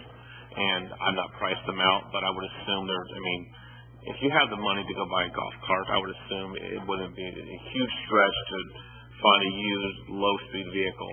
Okay, so that to me is probably number one, kind of not to go forward with this. Now, number two is just the mechanics of it. Like you said, there's neighborhoods that are boxed in. Only a few neighborhoods can get to Sunset Beach. That's problematic. Can't go to the parks. You'd be dumb to cross 19. Things of that nature.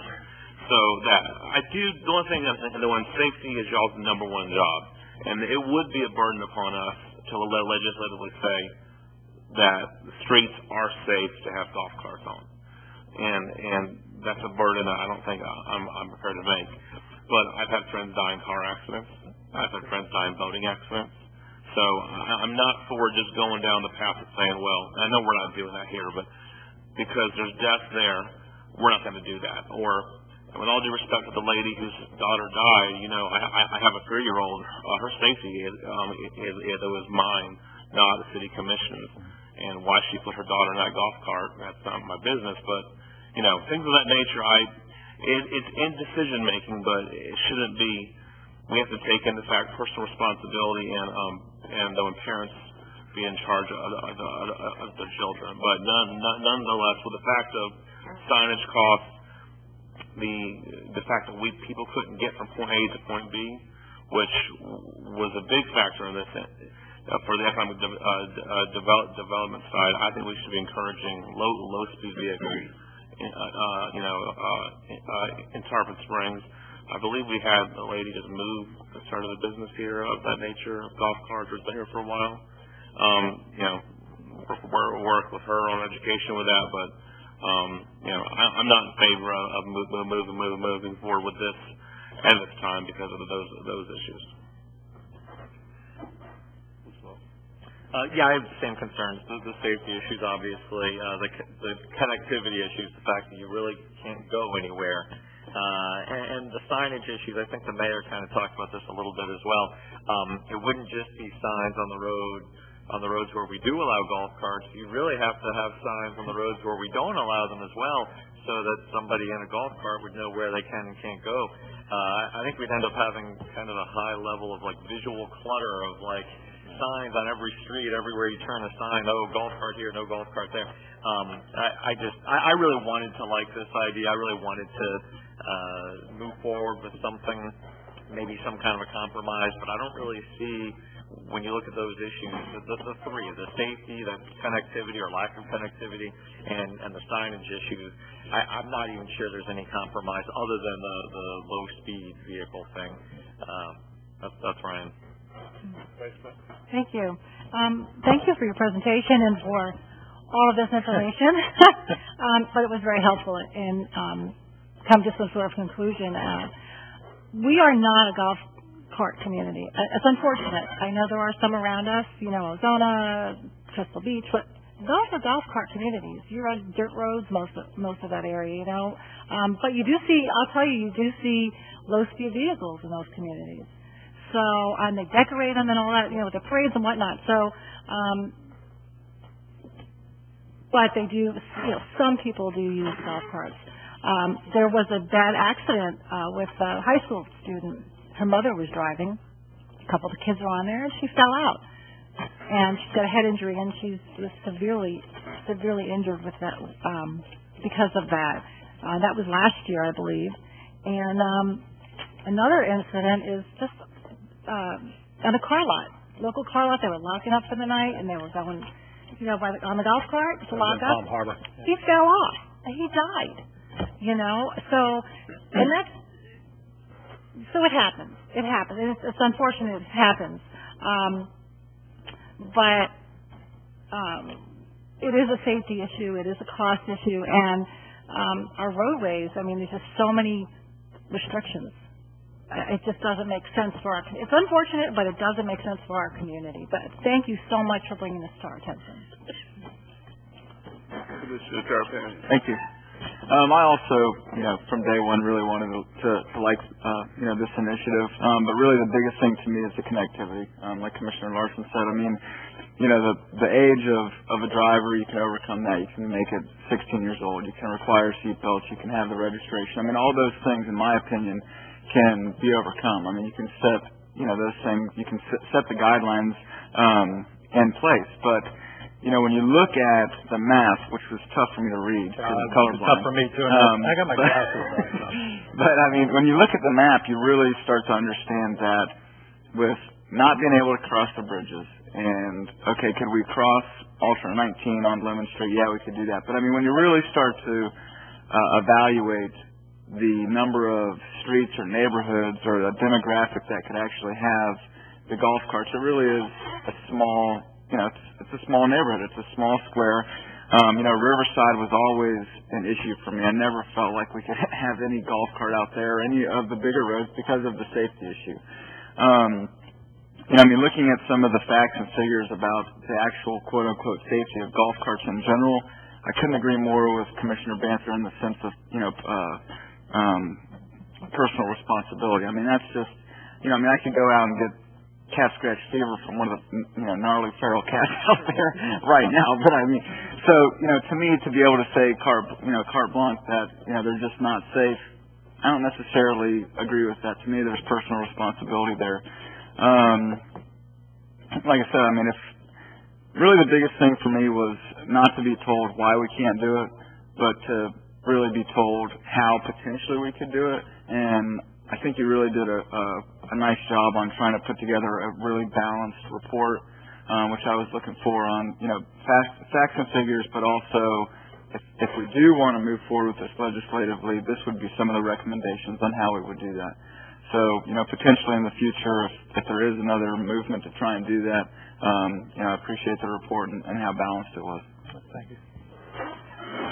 Thank you. As we look at going to public comment, one of the things that, a couple of commissioners mentioned in terms of personal responsibility is what I believe that we're doing right now. And we have a responsibility, at least I believe I do, in terms of what we enact, for the public. So I'm happy that this is not going forward. But with that, any public comments on this? Seeing none, we will adjourn. We go to staff comments. I was wondering if I could refer to you as Mayor Ritchie from now on. I was thinking about that Ritchie thing, and there were some other letters that might be replace that R. No, Mayor, no. But we go to our esteemed attorney. No, I just want to say I've fallen out of a golf cart, but I was intoxicated. But you was on the golf course. City manager. No, sir. Madam Clerk. Nothing. Commissioner Tarpon. I don't think I have anything. Vice Mayor. No comment. Commissioner Lawson. No comment. Commissioner Brown. No comment. Well, then we will adjourn this meeting at 9:45.